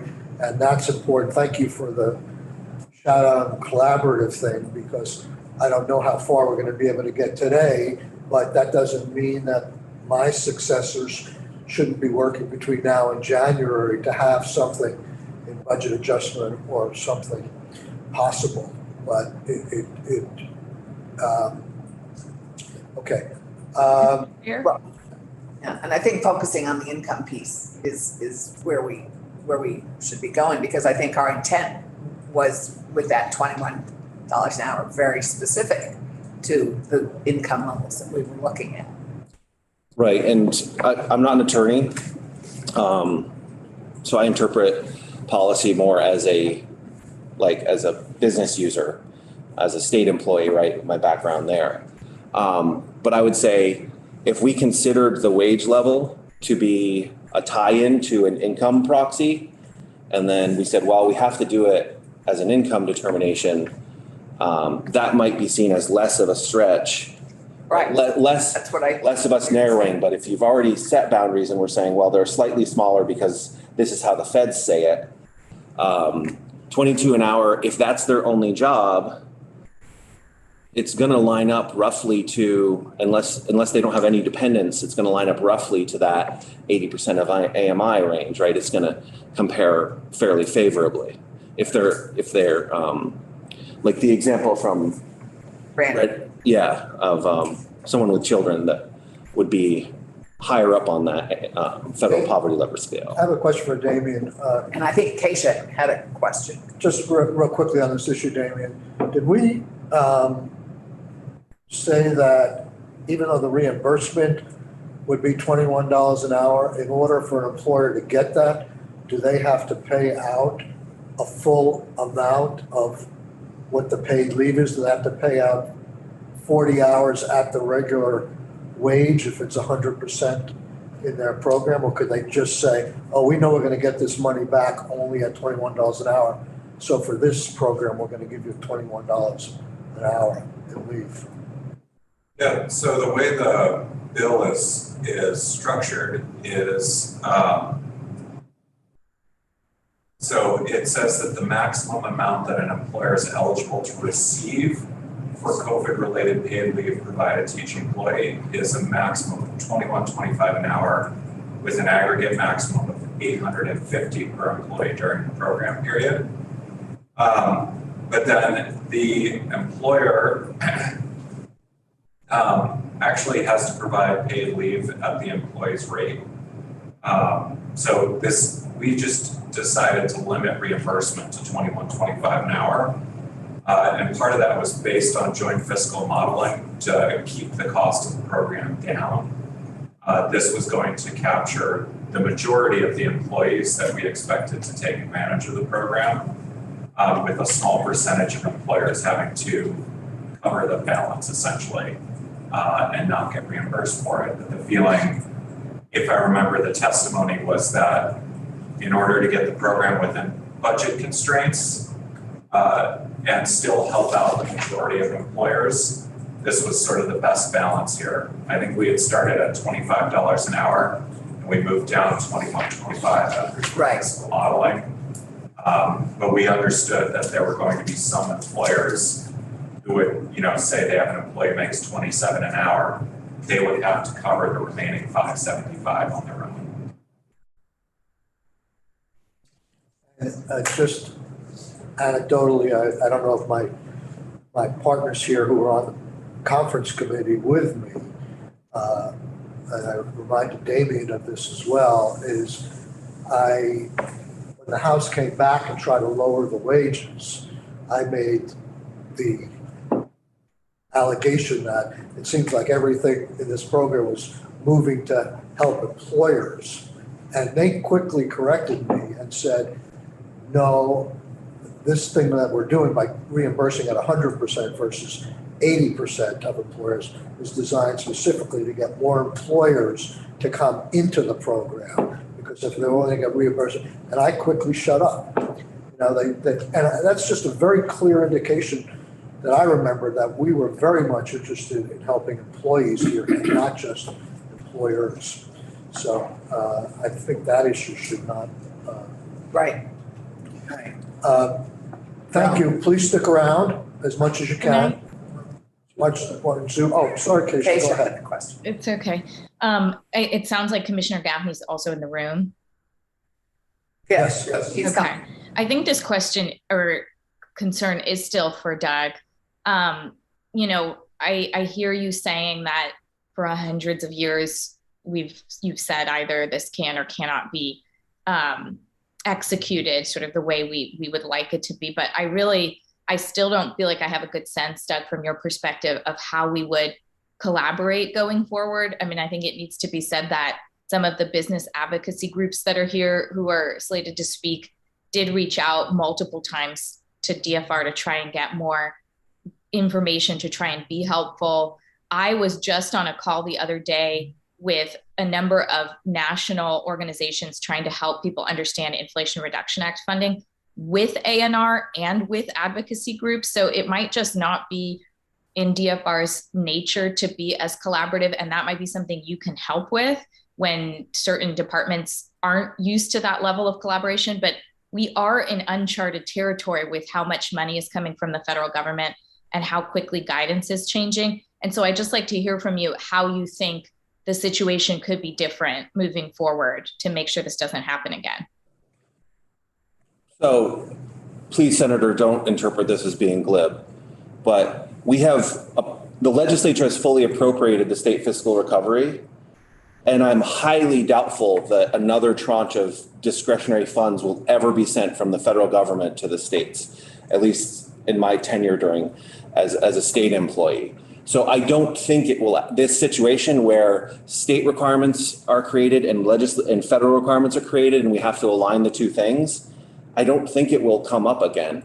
I would say in DFR's defense, basically they were not able to collaborate with the business community because the conversations were happening between AOA and DFR about what federally they could and could not do.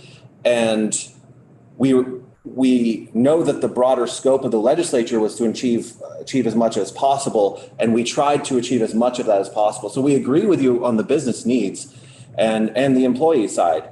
But so I do think that, as I said, in July and August, that's when we were having the conversations with DFR about what they federally could and couldn't do. And I do think collaborating with the business groups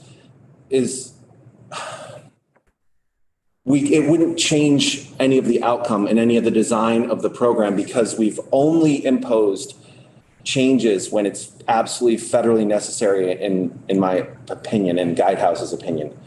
If we had limited it more so that there was discretion to achieve some of the business's goals, that would be an inappropriate use of executive authority. right? So I'm trying to make sure when we do limit things, we're only doing it as much as possible. So I do think there was a change in leadership, which probably, also affected the impact of communications. But I would say it was primarily due to the nature of we needed to work with DFR to figure out what was the art of the possible. And now you're learning about it as soon as we figured out this is the landscape. And I do think we can continue. Mr. Chair, I know Commissioner Gaffney might want to add in there as well. Yeah. Yeah, but just to elaborate quickly on Keisha's, we in many ways need that work being done while we're doing our work so that we don't end up in this situation again. And it's taken a long time for a guidance that was issued in January. It strikes me, and I think it's striking all of us, we ought to have been, it's taken a really long time for us to be clear on this in September when we were making laws in May. Right. We should, 5 months after this guidance it strikes, I think, all of us that we should have been clearer on this. Can I just quickly say, I'm just alarmed. I'm still alarmed by the premise that this is like a once in a lifetime situation we're experiencing. Many of us were here 12 years ago with ERA and the Great Recession, which we had to figure out renegotiate, as we called it, our relationship with the federal government. We're here 12 years later in a crisis. We're looking at a climate crisis where now we're talking about Justice 40 and the federal government putting new guidelines on funding so that it goes to underinvested communities. This is going to require, I think, us to look in a different way at our relationship between administrative and legislative and bureaucracy, because I think the federal government is permanently changing to pass large funding bills that have kind of nebulous, lofty goals that we're going to have to sort out and do our best collaboratively to do that. And I just feel alarmed by the idea that you're saying this is like never going to happen again. We're never going to have to be figuring out federal intent and together, because I do think this is the new normal. Well, I apologize, Senator, then if I'm too far in the trenches and missing the big picture there. That was just my opinion, that I didn't think that this would be a recurring scenario, but, and I apologize for that. And I would say I did share this analysis in May that it wouldn't implement as passed. And then 4 months later, we walked through all the details to figure out what we could and couldn't do. That's for building a program from scratch. That's not a massive amount of time. On the Senate side, we didn't hear that. Certainly I apologize, Mr. Chair. And we heard from Commissioner Pichak several times, who said this was very easy to administer and the cost of doing it. So anyhow, I apologize. Let's move forward and not look back. And the House conferees didn't share that with us either. So I would like, do you have something to say, Commissioner? Well, if you want to hear from me generally, we can do it all. Say that again? Do you want to hear from me now, regardless, process-wise? Are you ready to hear from DFR? Yes. Okay. We have two. Okay. George. Yeah, I can. Just going to bring up the other DFR staff that's working on this. And for the record, Kevin Gaffney, Commissioner, Department of Financial Regulation. Good to see you, committee. Good to see you. Before you go on, Kevin, can I just ask the committee members, our scheduling was somewhat convoluted because of people's schedules. I just want to double check where people are. We had left an hour and a half for lunch. Do we need that, or do you need to? No, I mean, I had to cancel everything, so Okay. I'm here. All right, Keisha, what's your schedule? I teach my law school class at 11:20. Okay, and you're done about 12:30 or something like that? Mm-hmm. Yes. All right, thank you. We may borrow a couple of minutes on either side. 12:35 then, if we're being really specific. Okay. Yeah, so I just want to kind of start from, DFR's role in this process and the work we've undertaken. I think the testimony heard so far certainly speaks to the complexity of this issue. It's been complex for Ledge Council to digest and our administration to digest. DFR has been working diligently on this program Our goal was to stand up the portal Saturday. It's not live. It's not live because it's not ready. We've been doing rigorous testing, and that test environment has to pass muster. It has to function effectively, or else we're going to have more problems than we already are trying to tackle here. So our goal, and we have a lot of guidance documents that are still being finalized. The memo that DFR sent to the committee on September 22nd was in reference, in response to additional guidance we got from Guidehouse as late as September 13th. So it took us a week to digest that, and we wanted to get in your hands as early as possible, and both on the House and Senate side, where we thought things stood. So that's what we did. Our goal had the building the framework would have been to have stood up guidance a week or more in advance of the program, have done kind of education pieces, have engaged. DFR does not stay within its four walls when it does its job as financial regulators. We engage with the business community, we engage with insurers, we engage with the vulnerable population, we engage with youth in high school to educate them on financial literacy. We do a whole host of things. We obviously participated in the PPP program, assistance, unemployment claims, and a whole host of things. So I just want to be clear that, the work we're doing, and I have with me Emily Kosicki, Director of Policy, and Ethan McLaughlin, Assistant General Counsel, and they both have done yeoman's work on this. We have additional staff that have been participating in the testing. What we've stood up as a program now, as you have conceived of in our memo, is filtered through the business community, those businesses up to 500 employees, and 501c3 and 501c19 nonprofits that have experienced a negative economic impact. So it's the population, and then there has to be this other threshold of experiencing negative economic impact.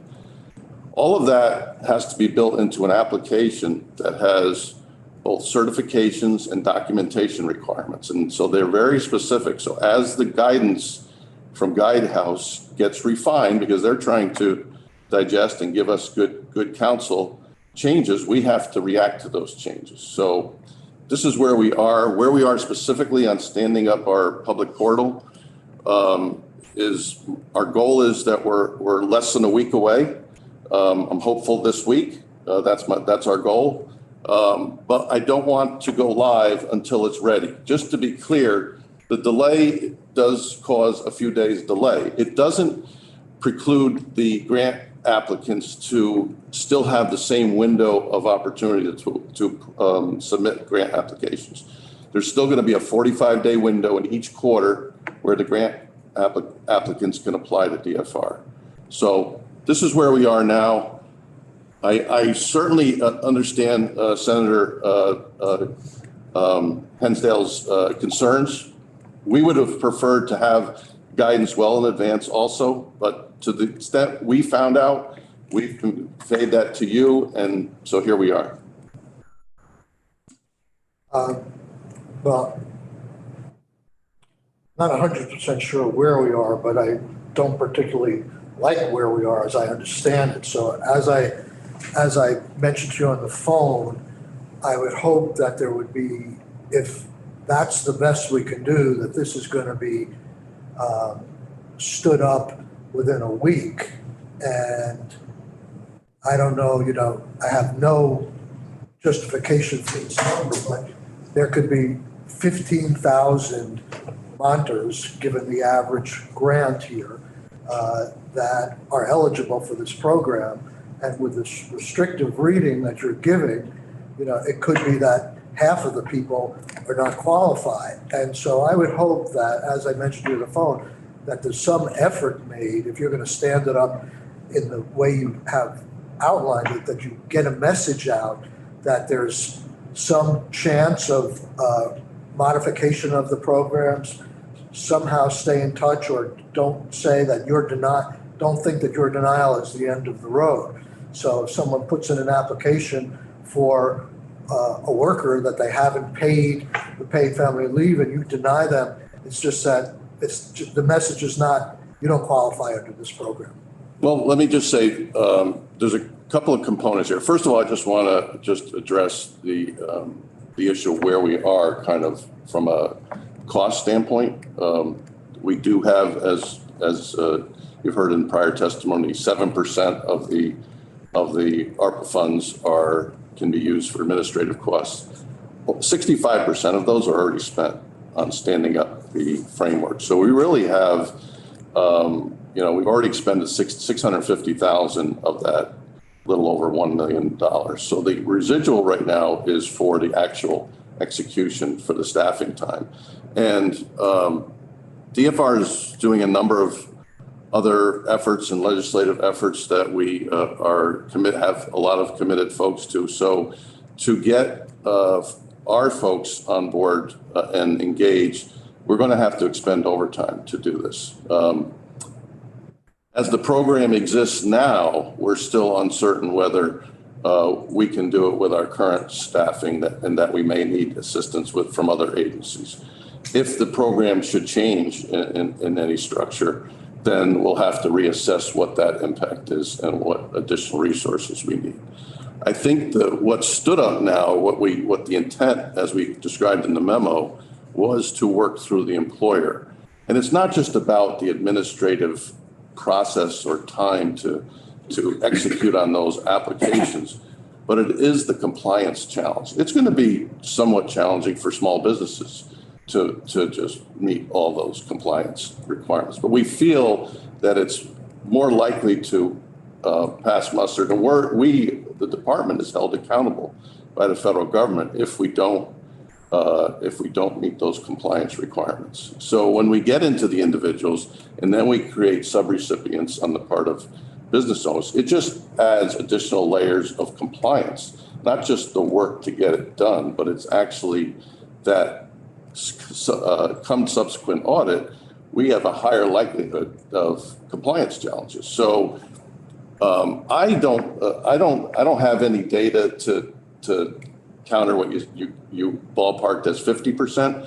I think if we're talking about businesses 0 to 500 and the two nonprofit categories, that I still think the program is generally going to be designed. It stands up a regime that encourages businesses at first to have a policy to offer a paid sick leave program. Okay. So to me, there is that residual kind of public policy benefit that this program could encourage businesses who either have that, like we heard from Red Hen, or thinking about where am I at and what do I have to expand that. So there has to be available sick time under our current regime for the employer to get grant funds, but that employer also has to suffer a negative economic impact. So there's a number of layers to this, but I still think with the guardrails that we see are warranted, that it's still going to reach 85% of the population, if not more. I hope you're right. Yeah, I really do. I prefaced it by saying I don't know background where I'm getting this, but just as a rough number. But I hope it reaches 85% as structured, but not so sure that the businesses are going to be willing. Some businesses are willing to institute a new program or to replace day for day paid leave that goes out under this program. Sorry, may I just clarify? Going forward, if we launch it in 10 days or a week or whatever, it will be businesses have a quarterly pay period going forward, because we're still not doing the retroactive, all the people that had COVID between January and July 1. Businesses, the applications that come in the second fiscal quarter, which is where we are at, are businesses that have incurred a negative economic impact that meet all those other categories I described, and have had those claims post July 1 of this year through September 30th. Right. So it's July through September. Quarter at a time. Right. I got it. but not for the first 6 months, not for the first two quarters of the fiscal year. I mean, of the world, of Calendar January year. through December, right? No, it's not. So if we're able, so just as it's designed now, it's retroactive. That's what's concerning me. They're applying at the end of quarter. So it's retroactive by nature that they have paid out for people who've had to leave. Well, take time off. there's a quarterly mechanism here, you know, obviously Right, you have to have incurred this, the employee had to be out for a qualifying COVID-related event. Right. They had to have expended their sick time. There has to have been a negative economic impact to the business. And so all that has to happen. So the application always is going to be after that happens. So there's just a mechanism to do it quarterly and basically have these 45 days windows to process. Right, but to me, that's a puzzlement. If we have that now, that still seems a retroactive system, just by its very nature, that you're dealing with something that's already occurred. Well, it's the effective date of the program is July 1. So it's, you know, I don't see it as retroactive. From your point of view, it wasn't from our point of view. Right, Yeah. but I guess my question is, for them to have paid an employee for time off for COVID-related reasons, they don't necessarily have to have an earned or paid sick days program in place. They could have chosen as an employer to pay somebody to continue to pay them while they were away. Isn't that correct? If they have a policy, I think they have to have a policy in place. I'll let the technical experts on that. But there has to be a policy that for all employees that you're offering some. Yeah, but if you're a small operation of under 5 people and you don't have that policy, but you are paying, you would have chosen to pay for somebody who had COVID or had a reason to be out because of COVID, why wouldn't you be able to claim that? I mean, we never made it a requirement that they have the paid sick program in place. Just that they had paid employees for having to be out. We're basically rewarding. I think your question is, I mean, if we don't, go ahead. Yeah, it's, hi, Emily Kosicki, Director of Policy for the record. Can you speak up, please? Emily Kosicki, Director of Policy for the record for DFR. This is based on guidance that we got from Guidehouse that paid leave that employers provided that we would be reimbursing using this federal money should not be additive to an employer's standard operating policy. So that's, if Ethan can jump in because he's truly the expert on this, but what the guidance we received indicated was that this should not be creating a new incentive benefit program. This is making the employer whole for paid leave provided under their standard operating policy. So we interpreted that as existing. And that was clearly not our intent. That is so not our intent. Our intent was to reward employers for doing the right thing. And to encourage them. And to encourage them, yeah. And we were concerned about that. We were very concerned when we got this guidance and saw that we might not be able to achieve that. And that's, where we as DFR are receiving guidance from consultants and trying to assess how to respond to this. So, we did see that as an issue where there was a disconnect between the intent of the legislation and what we could do with this guidance on the use of federal funds. Yeah, our memo, it was intended to inform you. It wasn't. No. It's not that we're staking a policy from position. From the memo in our conversation, we're trying to listen and digest things and. Morgan and Jordan, Morgan, can you join us up here? Come on this side so we can pull away from the light. Morgan's from Main Street Alliance, and she's had some contact, I understand, with some national organizations, and I'm wondering, I think having this hearing will help, at a minimum, a collaborative effort to do the necessary fixes for this program. I would hope they could come sooner than January, but I don't know, Morgan, if you would like to say a few words and you have any thoughts about how this can be fixed more quickly than waiting for further money or further legislative clarity? Record, my name is Morgan Nichols. I'm the New England Regional Manager of Main Street Alliance. I wish I had a clear and concise answer there. And I'm not a lawyer, and I want to be clear. Like, I know everyone's trying to do the right thing here. I think when we came to you to say this is the gap, this is the program that we want to mirror for Massachusetts, we have this guidance that said that this is an explicit use. We worked together to build this policy. We wanted to center equity of access. That was the goal, to ensure that businesses were a pass-through to provide financial security and resiliency to our employees. And we wanted to create that, simple a path of entry as possible. I'm not a lawyer, and it's not my intent to get into the legal interpretation, but we did connect with lawyers at the Center for American Progress and at a Better Balance. And, we heard from them, and their interpretation reinforces our perspective in that your memo draws nearly all of its legal conclusions based on the premise that the lowest risk approach is to analyze the program under the assistance to small businesses and assistance to nonprofit sections of the ARP final ruling. However, the final mention makes no mention of the fact that the ARP final rule explicitly authorizes paid sick, medical, or family leave programs as a permissible form of assistance to households and individuals under a more flexible and inclusive legal test.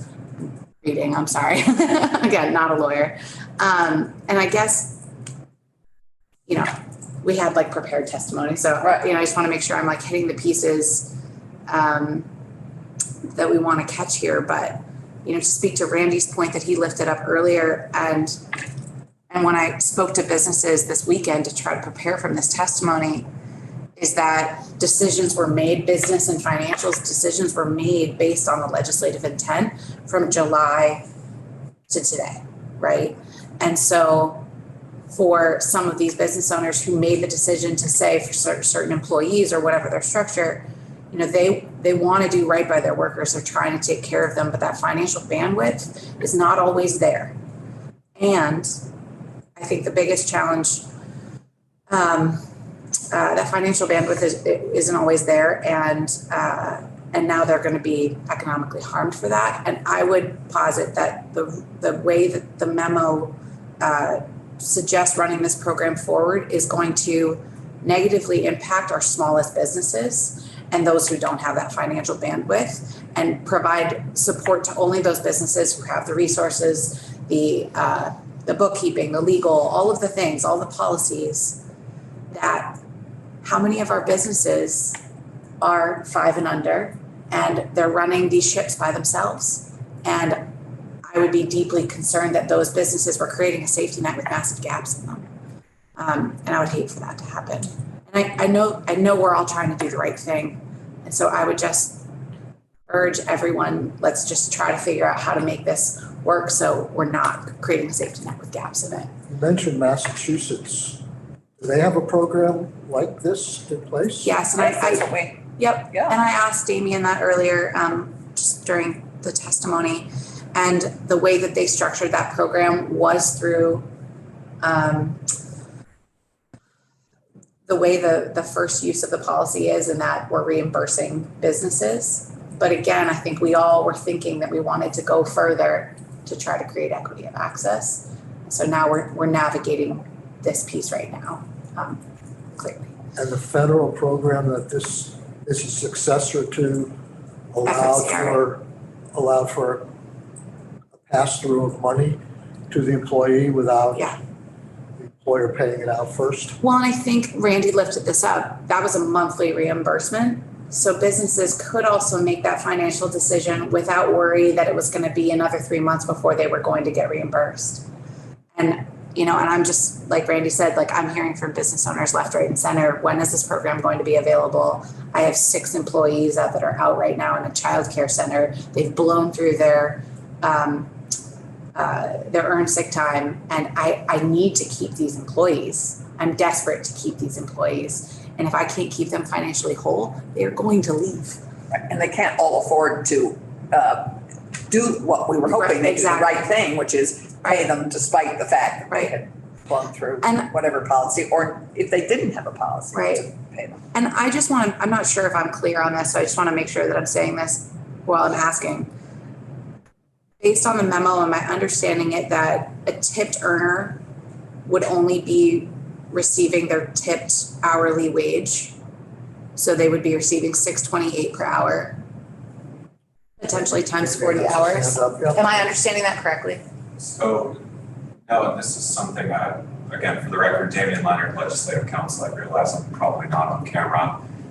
This is something I discussed with the Department of Financial Regulation on Friday.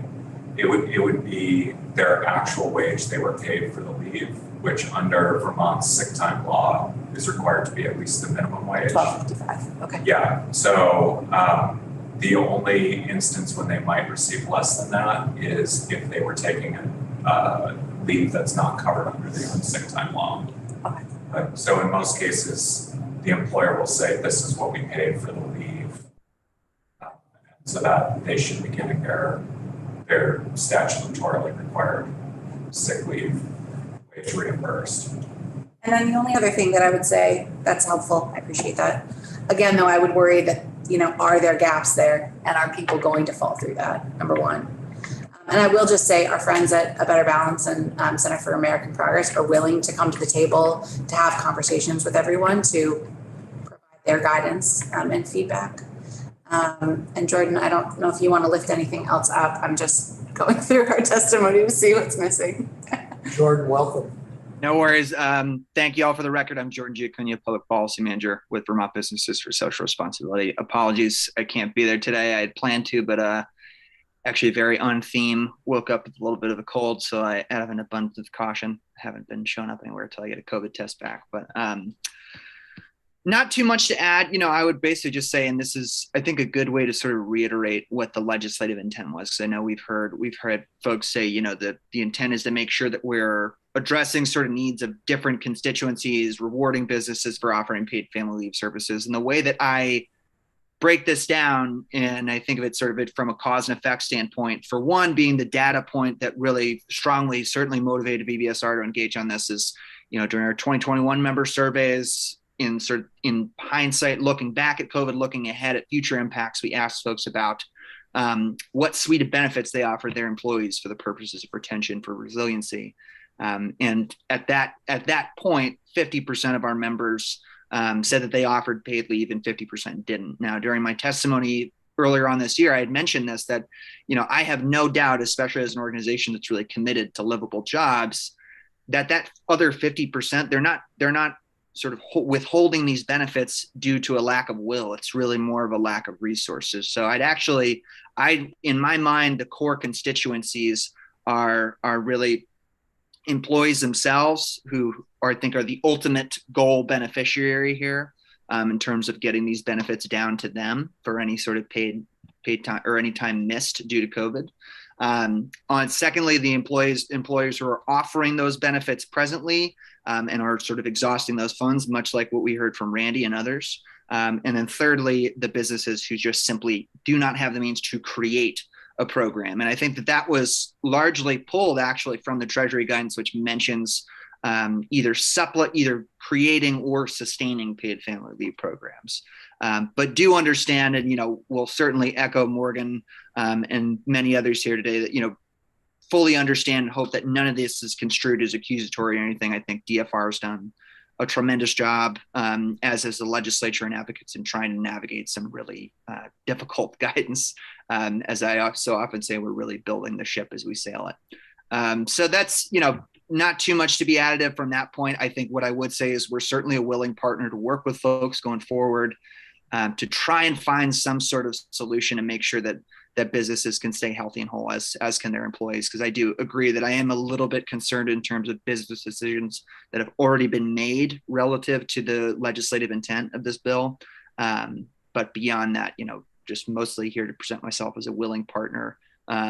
And I think we've covered most of the other ground as far as what the intent of the bill was and what the need is. Just to be clear, Jordan, and for others, if a business this summer paid out for a COVID-related reason under the law and said, okay, you've got PTO of 20 days in your account, we're going to pay you 5 for this reason. Those folks could still qualify under this scenario. It's just that the business would have to make the commitment that they're restoring those days of PTO to, is that correct, Damien? Yeah, the law requires that if you receive the grant, you restore any of the paid time off to the employee's balance after you receive the grant. But that's outside of the actual sort of administration of the grant. They have to have already paid out paid time off. And that, I think that's the catch here, is employers that don't have paid time off, the way it's set up right now is you can't pass through that reimbursement by the employer adding on at the last minute in order to take advantage of the grant, something that is over and above their existing policy. So the situation that was described at Red Hen Baking, where you have a new employee who hasn't accrued paid time off, under the language in the law that we passed, they would be able to seek a grant to pay that employee retroactively. Under the guidance from Treasury, that's not a valid business expense because it's additive to what their policy provides. And under their existing policy, that employee didn't have paid leave to use, so there was no negative economic impact on the employer. So it becomes, if we want to get that money to the individual, it has to become some form of an individual benefit.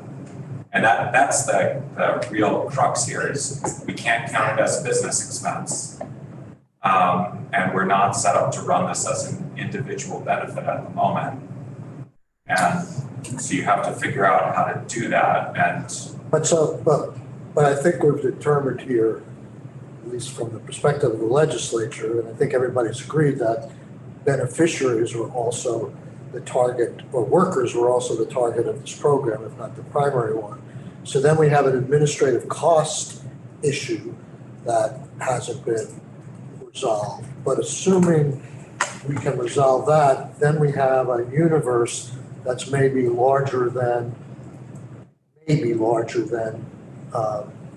the guidelines will allow. But I hear Morgan, she kept saying she's not a lawyer, but she reads saying that if the claimants are the target, then paid leave programs are an enumerated use. But that's not enough? I come up to the table here. And Damien, this is the crux, because I think we can get over the administrative argument. It may not be as quickly as folks would like, but I'm more concerned about this income that we're covering anybody who's out for COVID leave. And what does the enumerated use of paid leave programs, does it also say paid leave programs that are proportional? And then the issue of whether the limited hour helps that. So there are a couple key things to remember here. One is, yes, paid leave is an enumerated use for individuals and households. For small businesses, it's grants to alleviate negative economic impacts. And the guidance specifically says, when you look at enumerated uses for one, they don't necessarily carry over to the others. So, because they list different uses for each grouping. So the key here is, if we want, and I think Deputy Secretary Farnham described this as 2 programs in one, if we want to fit it within the federal guidance. And I think that's the crux here, is that because the paid leave for these individuals who didn't have paid leave through their employer would be an individual benefit, that's really where the whole crux of this situation comes in is that requires different administration. It may require, it's going to cost more to administer. It's not that it's not permissible to do that. It's that we may need to put some guideposts around how that money is paid out to individuals, around income or other qualifications. We may need to stand up a different administrative pathway. It may require a separate application. And so those are the challenges right now with the existing bill language is potentially we may need to authorize a different state agency to work with DFR to implement this or implement that aspect of the program, or authorize DFR to contract out to administer that. We may need to authorize additional administrative funding to cover that. And we may need to look at potentially enacting guidance to the extent that there isn't enough guidance already in the law that's passed to allow them to get past the sort of eligibility hurdles that have become more clear as they've begun working to implement the program here. I just want to focus on that last point. Forget about the administrative stuff. Let's assume that can be done. If we paid out benefits somehow in the next month to anybody that had COVID, but their employer did not have a policy in place to cover that, are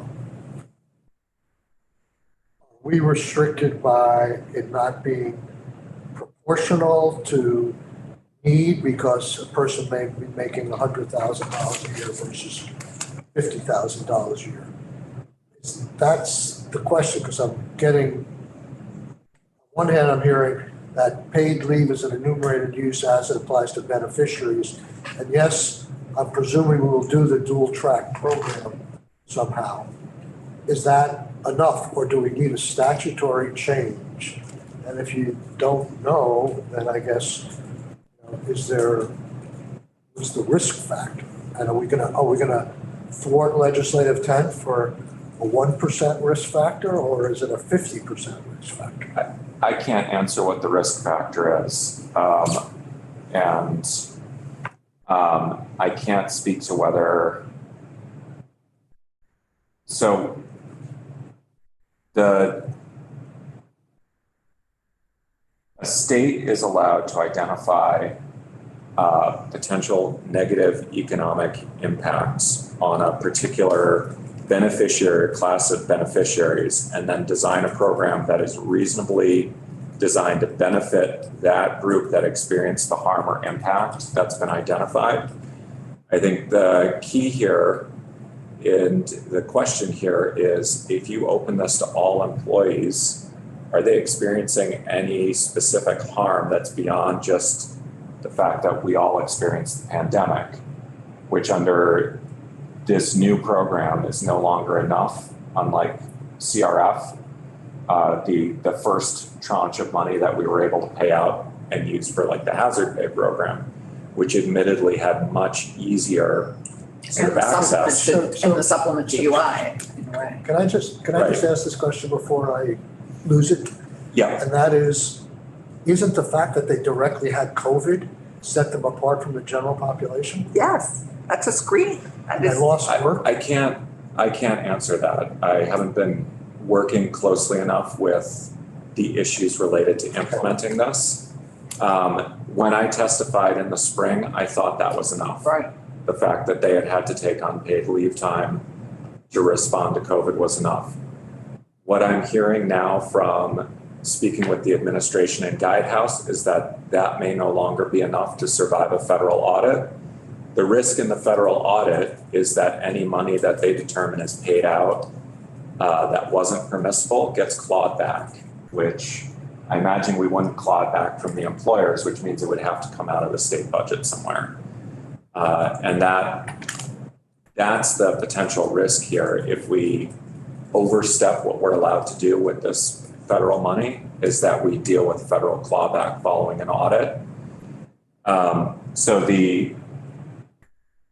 what Guidehouse has said is basically we want to be conservative to avoid the clawback issue because you're going to spend all of your ARPA money, and presumably once we get out of this period and the state tax revenues settle down, we'll be back to the situation where we have a very tight state budget as a small state, and we can't absorb the clawback costs. So the goal is to avoid that.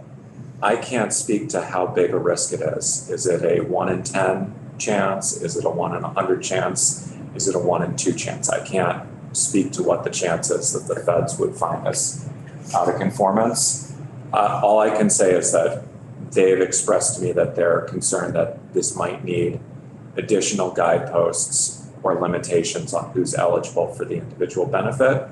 And the other piece is that that we may need to restructure it so that it's not treating businesses as subrecipients, because they may not be, that may be a difficult role for businesses to take on and for the state to administer as the recipient of the federal funds. So. Thank you. Yep. I'm going to try and wrap this up. We have a half hour to get into housing. Jordan and Morgan, I would appreciate if you could get like in a week's time to us some examples of the various kinds of business and the paid leave they have or don't have. I think I'd just like to see in paper all the different business structures and how they might be affected. You know, they have paid leave, but not something that covers all forms of COVID leave, or they have no leave, or they have cash flow problems.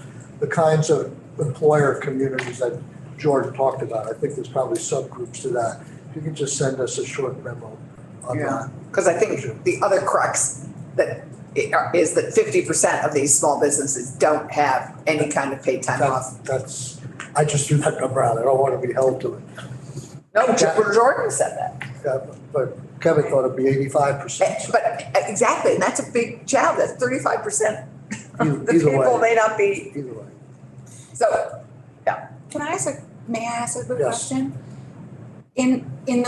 If we move forward with these 2 tracks, I mean, when we came to the legislature to talk about this, the idea was that the business pass-through has been the most successful within the legislature, and that getting money directly to workers has been really challenging.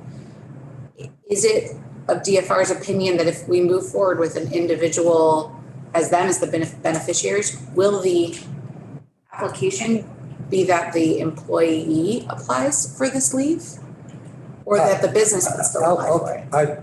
I don't want to preclude any solution that might work, but I would think that we would go the subrecipient track and that everything would go through the employer. I don't know how much more information the employer has to provide, especially if we can maintain the universe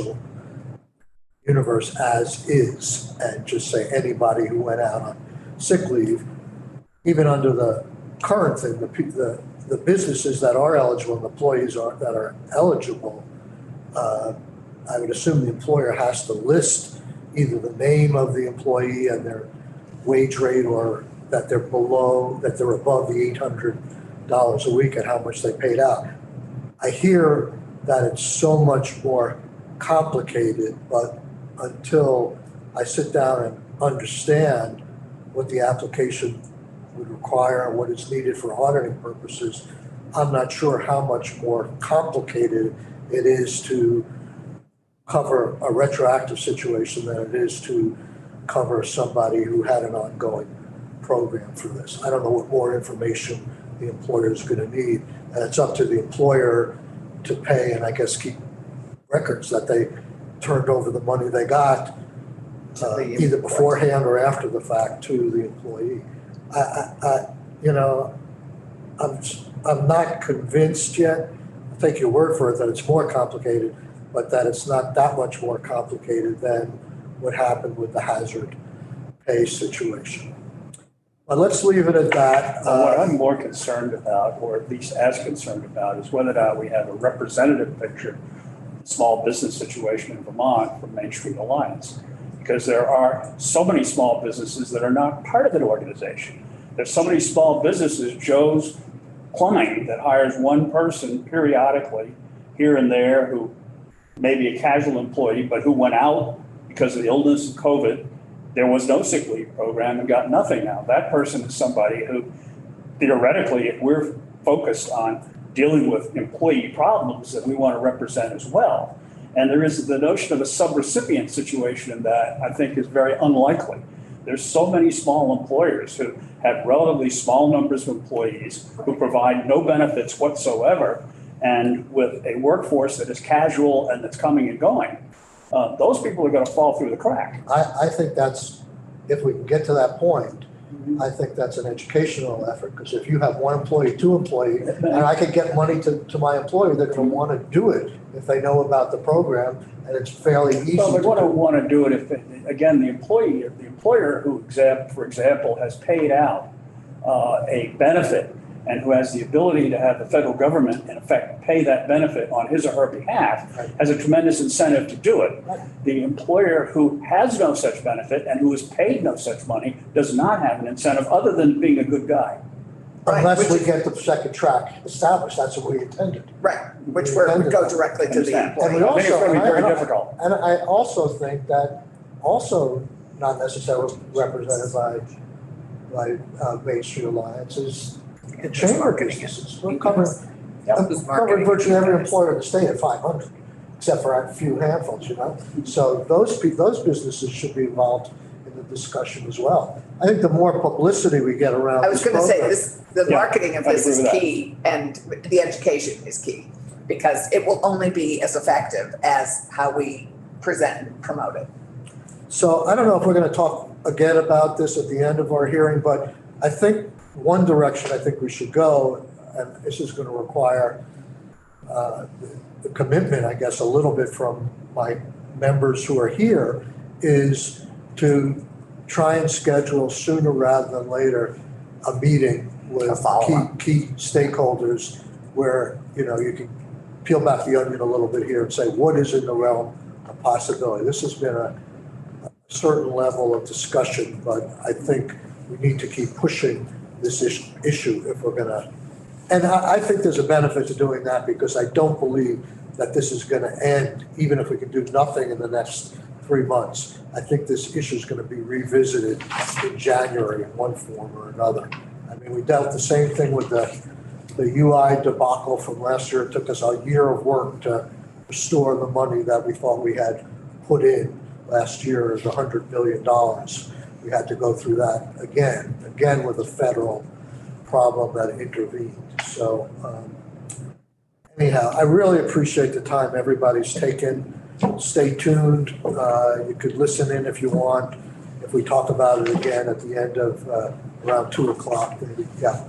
Oh, sorry, I didn't mean to interrupt. Chair, as I articulated earlier, we do have the program the framework we have, and plan to stand that up in the coming days. So just want to make sure I'm clear. I was clear on that. Well, I don't think we have the power to stop you from doing that. Yeah. It sounds like that's your intent. But as I said, I hope that somehow you can get the message out that that this may be subject to change. Not that you're going to take any money away from anybody that got it, because those people are in and they're clearly in. But it may be expanded to other people who get denied. So Kevin, I guess I would ask, how do you market it? And I just want to be clear, at the moment, I understand you're standing up a program for 500 or fewer employees, which is most business, all business in Vermont, pretty much. Businesses that have paid out in that quarter, but only businesses that have a paid family leave or paid sick days or paid time off program in place. And has incurred a negative economic impact. Anybody who has, that is what is bizarre to me here, is that all employers who had employees who had to leave because of COVID have suffered a negative impact of some variety. And that is why it's bizarre to me that this is not all, why they're two separate tracks. I mean, it is, every employee that's out a business is suffering an economic hardship. I don't get, it seems bizarre to me that we have separated those two pieces, but are those are the key pieces? And my concern when you say you think you're going to hit 85% of the eligible population here is we're hearing that a lot of our smaller businesses may not have the programs you are requiring to have in place for them to receive this grant. If they don't have a sick leave program in place, I'm just saying, of those that meet the qualifications of an 85%. applicant, I'm saying that we're Right. including most of the business population. We're including some of the relevant nonprofits. But it's if the bit, I don't know what the mix is, and we can learn more of what is actually offered to businesses. I did, and certainly we can decide in our FAQs, do we make some statements to encourage that going forward? Because, you know, those businesses that may not be eligible to receive a grant in Q1 might be, if they have a policy that changes, could be eligible. So I just happy to collaborate on messaging on that, you know, within the confines of what we have now. We want to do that. So if there's anything that we can convey in our FAQs that would be helpful, we'll do that. I think Morgan and Jordan can work with you on that. Yes, we're more than happy to work with you. Okay, we have to move on. I'd like to get at least 20 minutes in. 5 minutes, so no break. We'll take a long break at lunch. Okay? You can go if you want. Okay, great. So I'm hoping, thank you all very much. And I'm hoping David Hall and thank you. And Josh Hanford are with us. They're not here at the moment, they'll be here. Josh had been with us and then. I just reminded him to come back. Sorry. Thank you, guys. Well, This is very disconcerting. I think the next one could be a little easier. We never, ever, the whole point of the accessory business. Not gonna be for homeless because they're private homeowners. No, we talked about in the conference that. We talked about this at He said that would be a chilling effect. Yeah, I'm gonna build an ADU in a park. How much of a risk that is. It's a little politically tough to talk about. That's true. No, but we had talked about, these are private homeowners. Yeah. It's just like deja vu all over again. Yeah. So we, both David Hall and Josh. Are we live? Oh, yeah, we are live. currently live. Sean Gilpin is, do you want to talk to Sean right now? Yes, I do. And also, Josh, as soon as he's available. Hi, Sean. no, Good morning, Senators. good morning, Sean. You're down to just two of us. You know, we're going to be back to four in a second.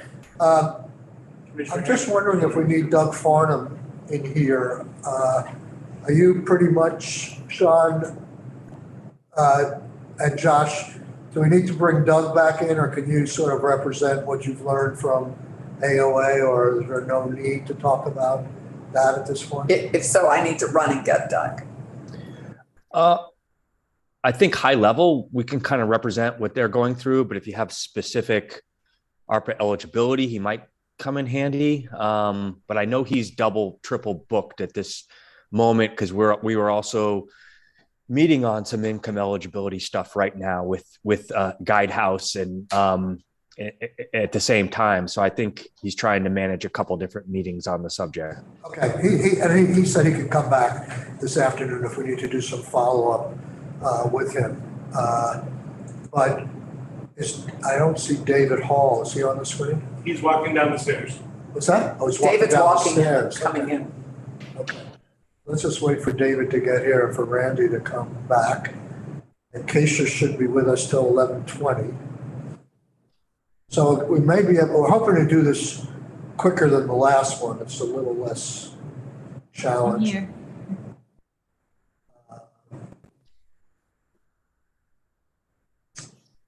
Okay, I assume Randy will come back one more time. Anyhow, here he is. Okay, so I'll just set the stage. About a month ago, I think I wrote to Chris Cochran about a bunch of things. And one of them was the status of ADUs, because we passed this program with $4 million for accessory dwelling units starting in July. The Senate was very concerned from the pilot program of VHIP that I think only one ADU had been built in that time period, even though they were named in the statute. So we segregated some money, and we felt educational and technical assistance was very important in addition to financial incentives. And the initial message that I came back is that ADUs may be subject to the same restrictions in terms of who they could be rented to, and we had specifically said otherwise in the statute, and I talked about that in conference, so that limitations on the tenancies that took place after the ADU was developed was that it could be no more than market rate housing. Since that time, there have been several conversations. I think the landscape may have changed a little bit. So without revealing too much or talking beyond my level of expertise, I'd like to turn it over to either Josh or Sean to tell us where things are at this point. Yeah, thank you, Senator. I'll start off, and then Sean's got some deeper knowledge and history here. But I am happy to report that we just did a quick inquiry with our homeownership centers since last week when this conversation started, and there's 24 ADUs either completed or in the pipeline right now. Every homeownership center across the state, all 5 have ADU projects underway. And I think even though 24 is not a huge number, I think it's pretty significant when we haven't really by priority and sort of need been focusing to the extent that I think you certainly would like us to see on ADUs yet, since our first few rounds of this money has been focused on rehousing the homeless. And we have increasing pressure to try to, focus on that first. And we have the majority of the VHIP money with the ADU set aside and technical assistance that has yet to be deployed. So we're going to see a lot more than 24 with just doing what we've been doing. But that is quite an uptick from the last time we talked. And I think Sean will tell you he gets questions daily from property owners and folks, I think, wanting to use this money, this federal money, to do ADUs are sort of late adopters to the program. We're seeing folks that already own rental property and been in this business being the first ones to access VHIP money and use these funds to bring it online. I will also mention that just today we released an RFP for $120,000 to provide technical assistance support for ADUs and other middle housing types, duplexes and triplexes and infill housing, but ADUs is a standout calling out to try to get someone to work on us with this. And coincidentally, I just extended a CDBG ADU grant that we gave to the city of Montpelier a couple of years ago that has run into problems meeting their full benefit, which was 7 ADUs and technical assistance. They've done 4 to date. They have 3 more in the pipeline, but they need another year. And that grant had a whole bunch of, paid a program manager, $20,000 grant loan combo to try to pilot one community that could stand up a sort of technical assistance and ADU program. And, they've run into some challenges. And I think it all boils back to the lesson learned at the highest level is if you use complicated money to build an apartment in someone's home that's never been a landlord or a property developer, any restrictions get in the way of that. And we have to maybe look towards the future of a sort of longer term source that doesn't have, Davis-Bacon requirements, environmental review, income targeting, income restrictions, ongoing compliance to encourage folks to build an apartment in their single family home. We need the most flexible money, I think, to really get the goals that I think we all share, that this is, there's a lot of folks in Vermont that are maybe overhoused, have large houses, and this could be a great tool to help address our housing needs. We're making progress, but it's clear to me that the more strings that come with the money, the less results and benefits you're going to receive with focusing on ADU goals that we have. I'll just stop there and open it to questions. Yeah. So we couldn't agree with you more, and that's why we put in the market rate ceiling. Where, and I think you're saying that to the extent you restrict who the developer of the ADU can rent to could have a chilling effect or limit the take-up rate. So where are we now in achieving that legislative intent? Sure. So the 20 million in VHIP that passed last session, which became available July 1st, is the first time we've had the ability to do ADUs up to HUD fair market rents. That's what the legislation says that was passed and signed. HUD fair market rents, that's what it allows us to go up to, which are typically rents that are affordable to folks at 80% AMI, around that range. So we have just started to enter grant agreements with the homeownership centers to spend that money. Everything that's been done in the past was the first, 7 million of CRF and then 5 million of VHIP to only support those exiting homelessness. So it's just in the last couple months that the homeownership centers have had access to the money with the new rules, which are easier as far as income restrictions go. They don't require us to monitor the income and perpetuity. It just requires the rents to be at or below HUD fair market rents threshold, which typically equate to around 80% of area median income thresholds, which is, what many market rate rents are pegged at. They've been escalating, and some folks may want to charge above that with these ADUs, but the legislation does peg it at that level. So we're just getting started with the ability for the homeownership centers to use this increased income eligibility threshold, which we do have allowable.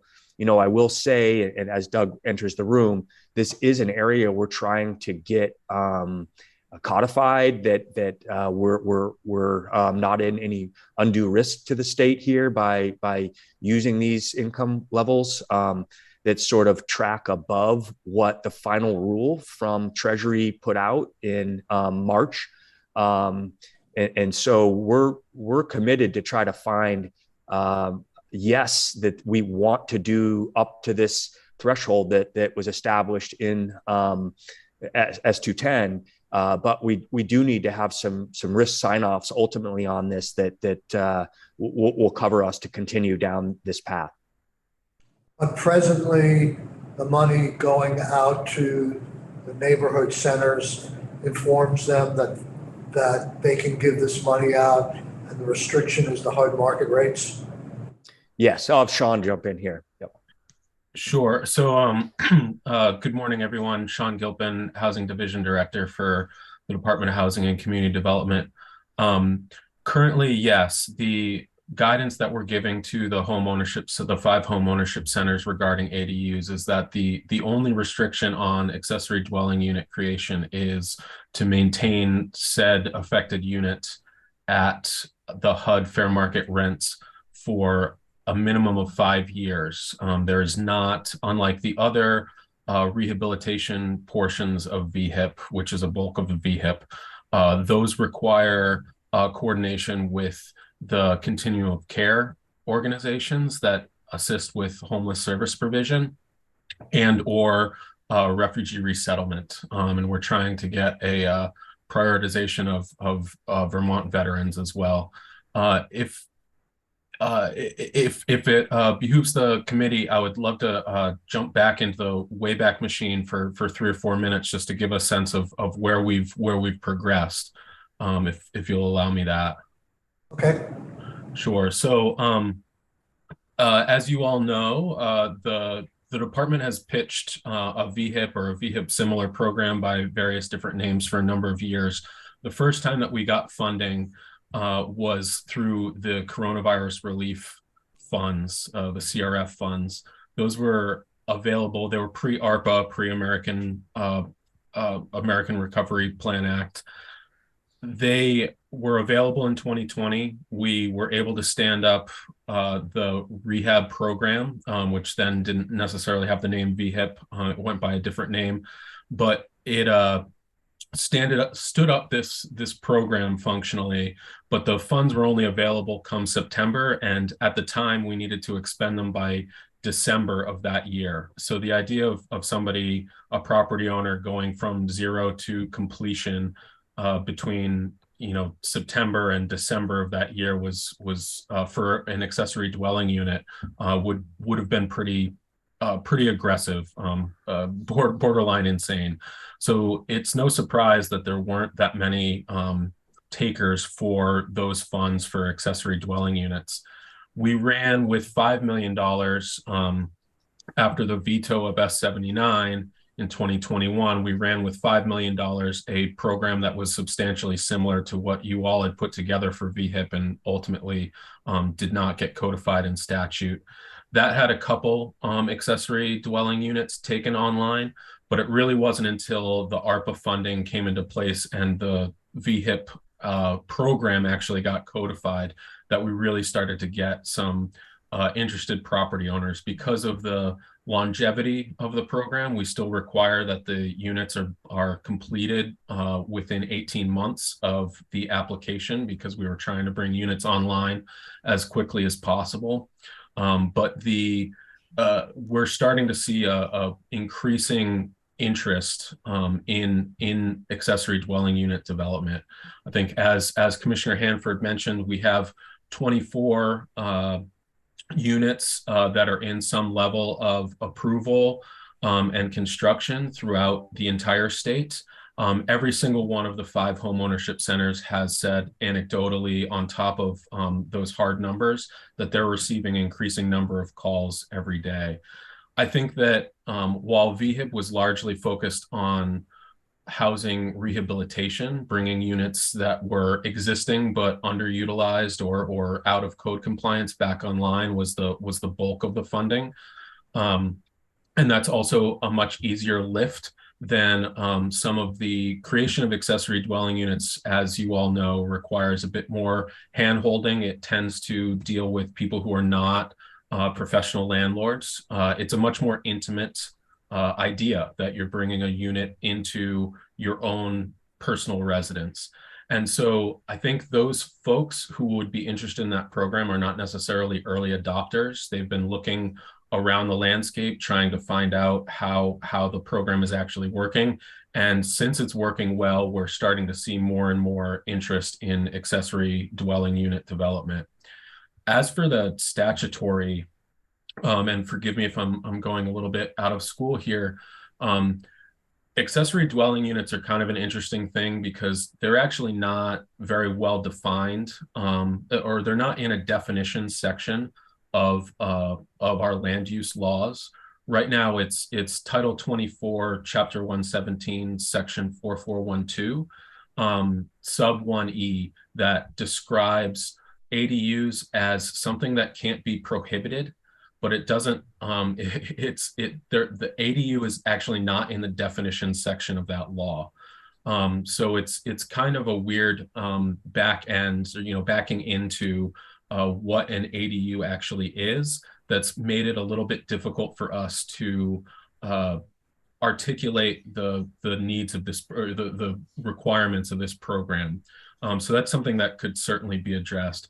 But generally speaking, the way that we've been running VHIP since July, as Commissioner Hanford mentioned, is to require only that the HUD fair market rent be maintained. And we've tried to avoid income verification for the prospective tenants because it becomes particularly burdensome for the property owner to take in that type of information. Some, as I said, some property owners are more sophisticated landlords. They're used to doing credit checks and running, perhaps even reviewing somebody's W-2 in order to identify a prospective tenant. Most of the mom and pops who are doing ADU development don't have that level of sophistication. And so we've tried really hard to make units that are available at a rate that's affordable to somebody who's making 80% area median income, but not necessarily requiring that the property owner go through all the hoops, nor that our department, which doesn't have the staff capacity to do those sort of income checks, are actually checking the income of these prospective tenants. As you'll know, the ADU program allows for a $50,000 grant with a 20% match for new ADU creation. But the amount of investment that's going into these units is definitely making them just up to code and clean and available, safe, healthy, affordable housing, not putting in granite countertops and doing a significant rehab of a existing unit. So we feel like these units are actually being designed, built, and targeted to the population that we're looking for, but we'd like to stay away from actually doing income verification on the individual prospective tenants, and that we've run into some friction with the requirements of American Rescue Plan Act funds.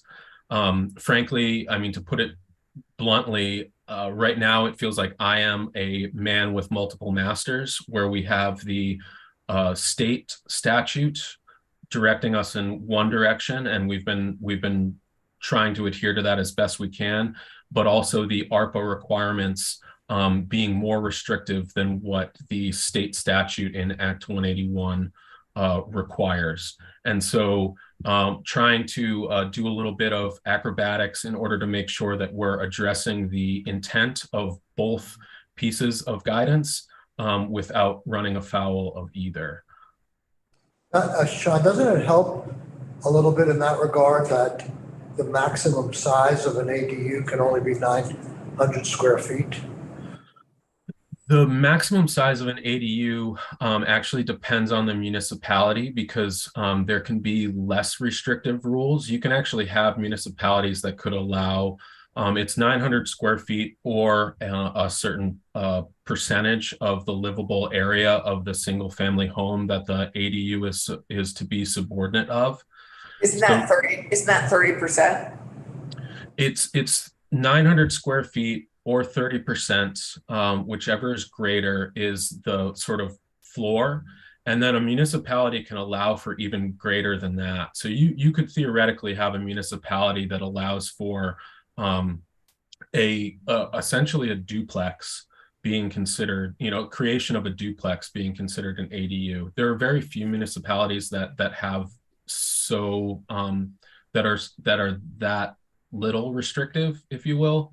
But that adds to the complication of the definitions, is that it actually changes from municipality to municipality, which is why all of our home ownership centers are fielding calls about this every week. I probably spend anywhere from 2 to 4 hours a week explaining to interested individuals about what the requirements are.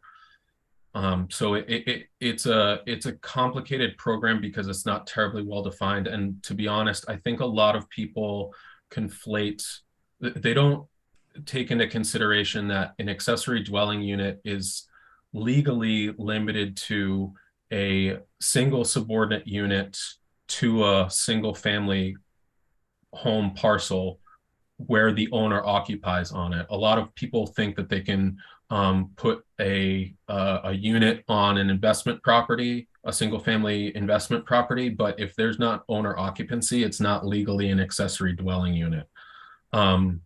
So there's explaining all these nuances is takes a little time and is, I think, frankly, a little bit cumbersome for an unsophisticated consumer.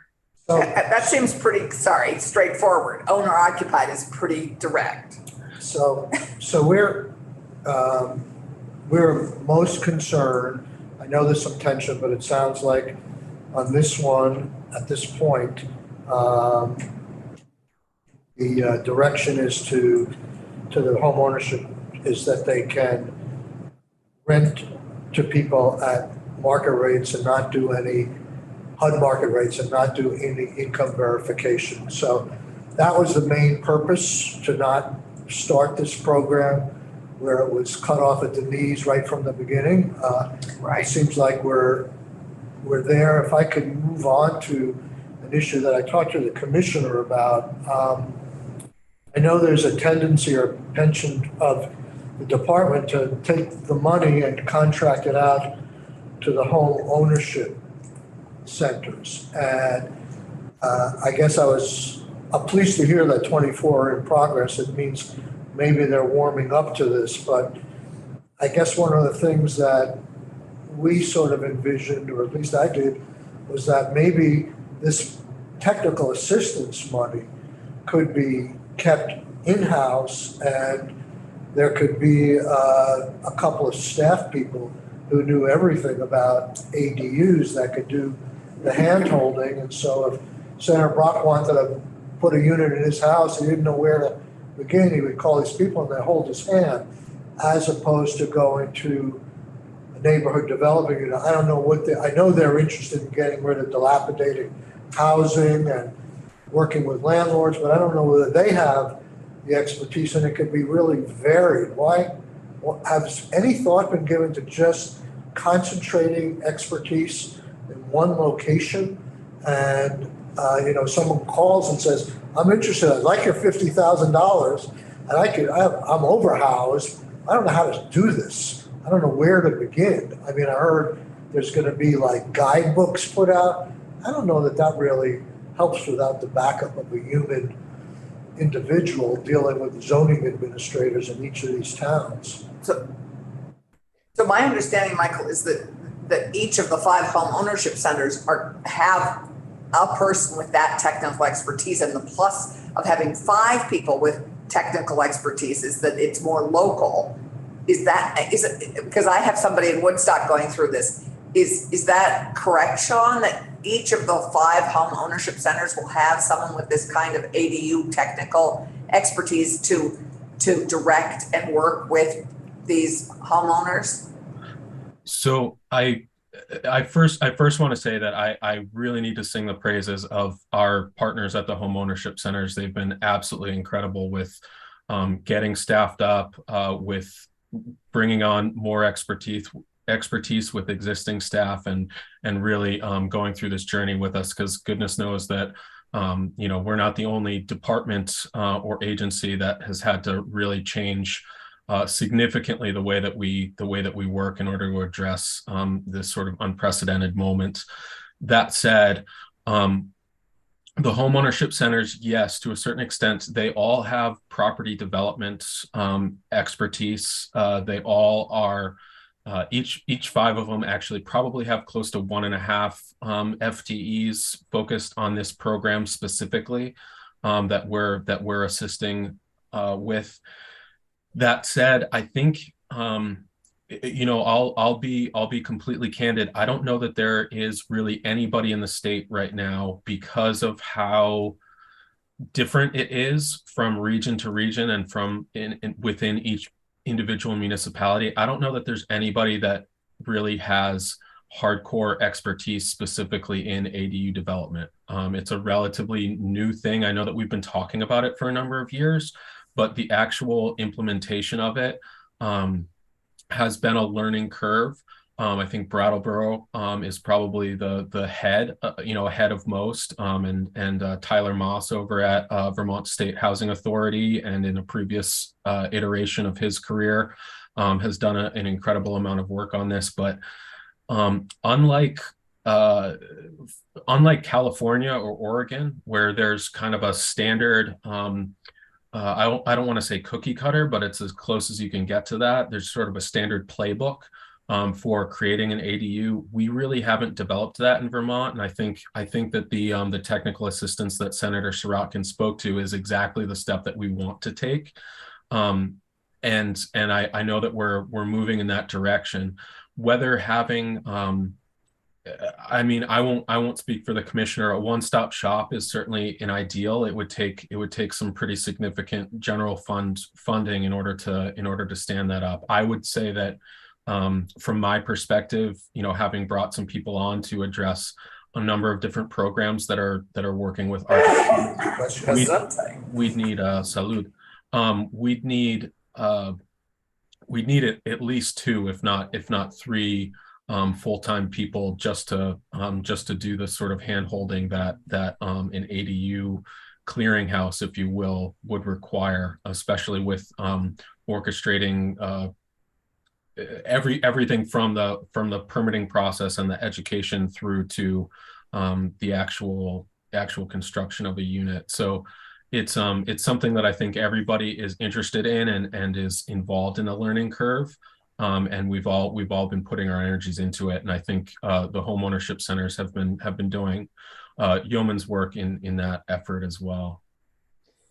Well, I just throw that out. Obviously, leave it to you to decide which template works best. But I think there are two choices there, and I don't, at least initially, until I guess the end of 2024, there is a significant amount of money set aside for education and technical assistance. Right. So a limited service position wouldn't necessarily require general fund, I don't think.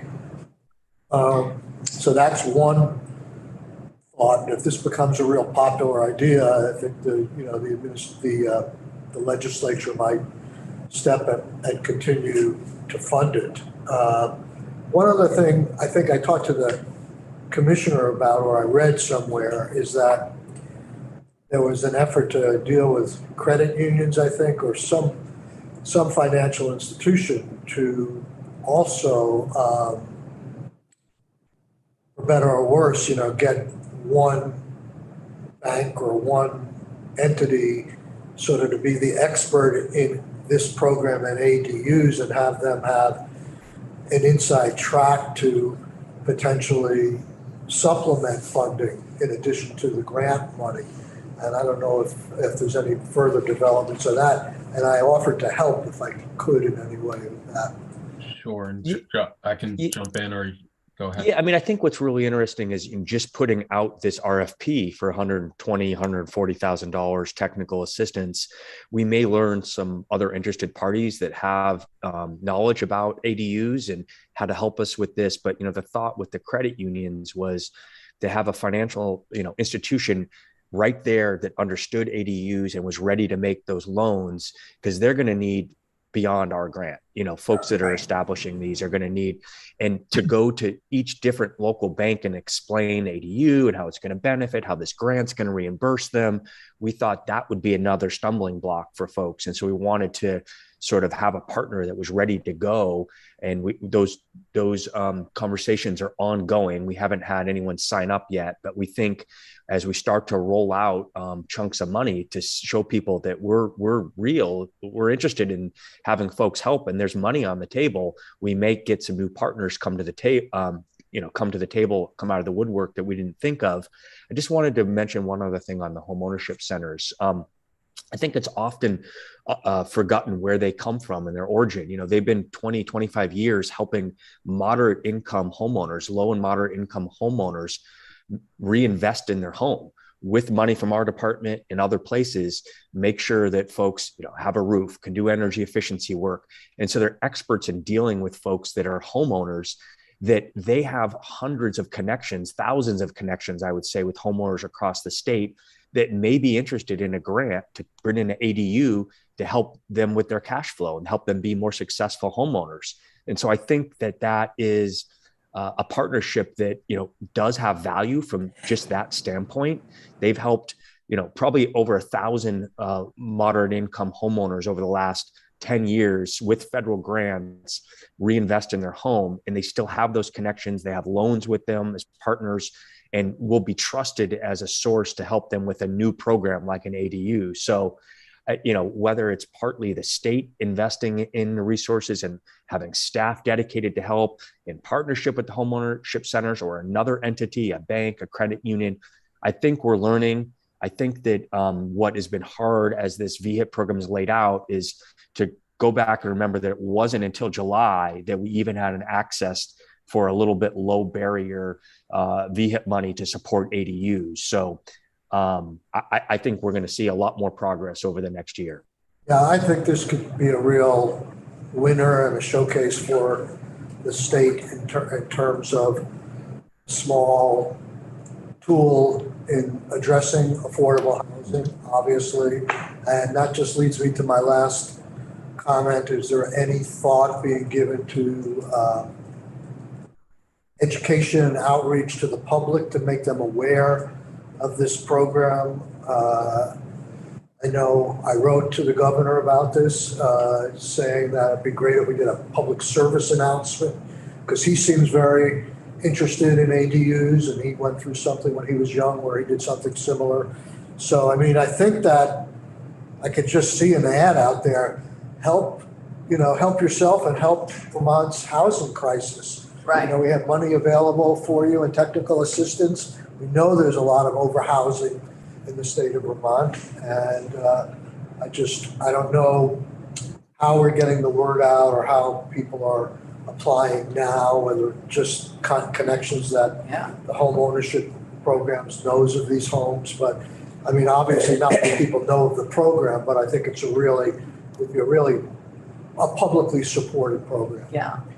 Yeah, I would say that the marketing and outreach on ADUs as a part of VHIP has just started.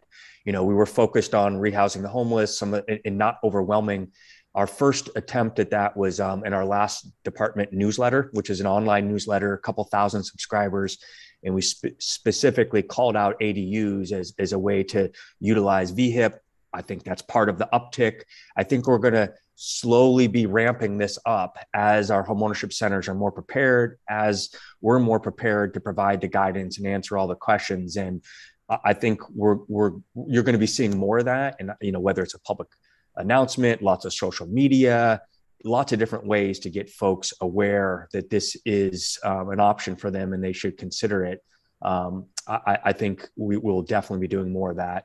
And curious anyone's, feedback on that, different thoughts. I know Senator Clarkson, Wyndham Windsor Housing Trust, they express, some challenges with the ADUs that they've run into so far. We've listened to that feedback. We might need to sort of meet them where they are and try to help them overcome some of that. I think also in the code and fire safety realm, the inspectors are just getting up to speed on the change to the law, and that yes, an ADU in a single family residence is a responsibility for code enforcement. There's a lot of shifts here that take some time to sort of work their way into everyone's understanding. Yeah. But Josh, I just to tag on to what Michael just said, as I go door to door, and as all of us are campaigning, housing, as we know, is one of the top concerns. And I think a did you know a PR campaign, but for both VHIP and ADUs together, it would be such a win-win. I mean, I think we could do that easily, and it could certainly begun to be done through the press conferences weekly that the governor does. I mean, he could just remind them at the end of every one, and just a reminder, did you know? But I think we could start a whole campaign, because everyone understands our housing crisis now. Everybody. There isn't anybody in the state that isn't clear on it. So I think it's right for the right person to do a did you know that this is available? And I just one last word. I think ADUs are much different than the VHIP program in this regard. I mean, the audience probably for VHIP are landlords, some of them big landlords, some of them professional people. I think ADUs is a different whole, much bigger world out there of people who are uneducated in housing, and so I'm not sure to the extent that the stuff that has gone out mentions accessory dwelling units along with VHIP lighted property is necessarily the best way to go for this population. Anyhow. Yeah. In partnership with the Vermont Realtors Association, and I hear exactly what you're saying. Yep. And I don't know if Doug, being there, this issue of getting us all in compliance with these two sort of opposing, income issues we're dealing with, we will have to ultimately resolve, and we're on the same page of what we want to do, but working through the Treasury guidance that has ratcheted down the income levels for housing development, it is a real topic we're going to have to keep working on. I mean, it's been changed since March. It's been changed since the guidance that we operated on during legislative session.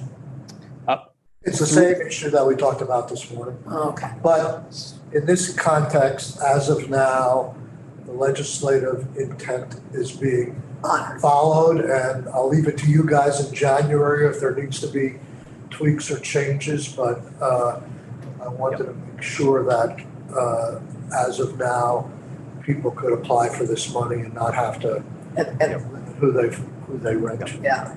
Other than the 80%. I'd be happy to work with Wyndham Housing Trust on this, because I have a couple of people in Woodstock that I know that are already in this pipeline, or at least one that is. So I'd be happy to do that. And Josh, I have another issue I want to chat with you about later. Okay. Thank you so much, guys. This is very exciting. David Hall helped us immensely here because the first read was not as clear, and David pointed out a bunch of gray areas, let's put it that way. So we will temporarily adjourn till 12:30. Maybe we can all go out to lunch or upstairs. Yeah, I'd like to hit the loo first. Thanks for your continued interest and support. Thank you, guys. It's good to see you, and thanks so much for shepherding this. We can go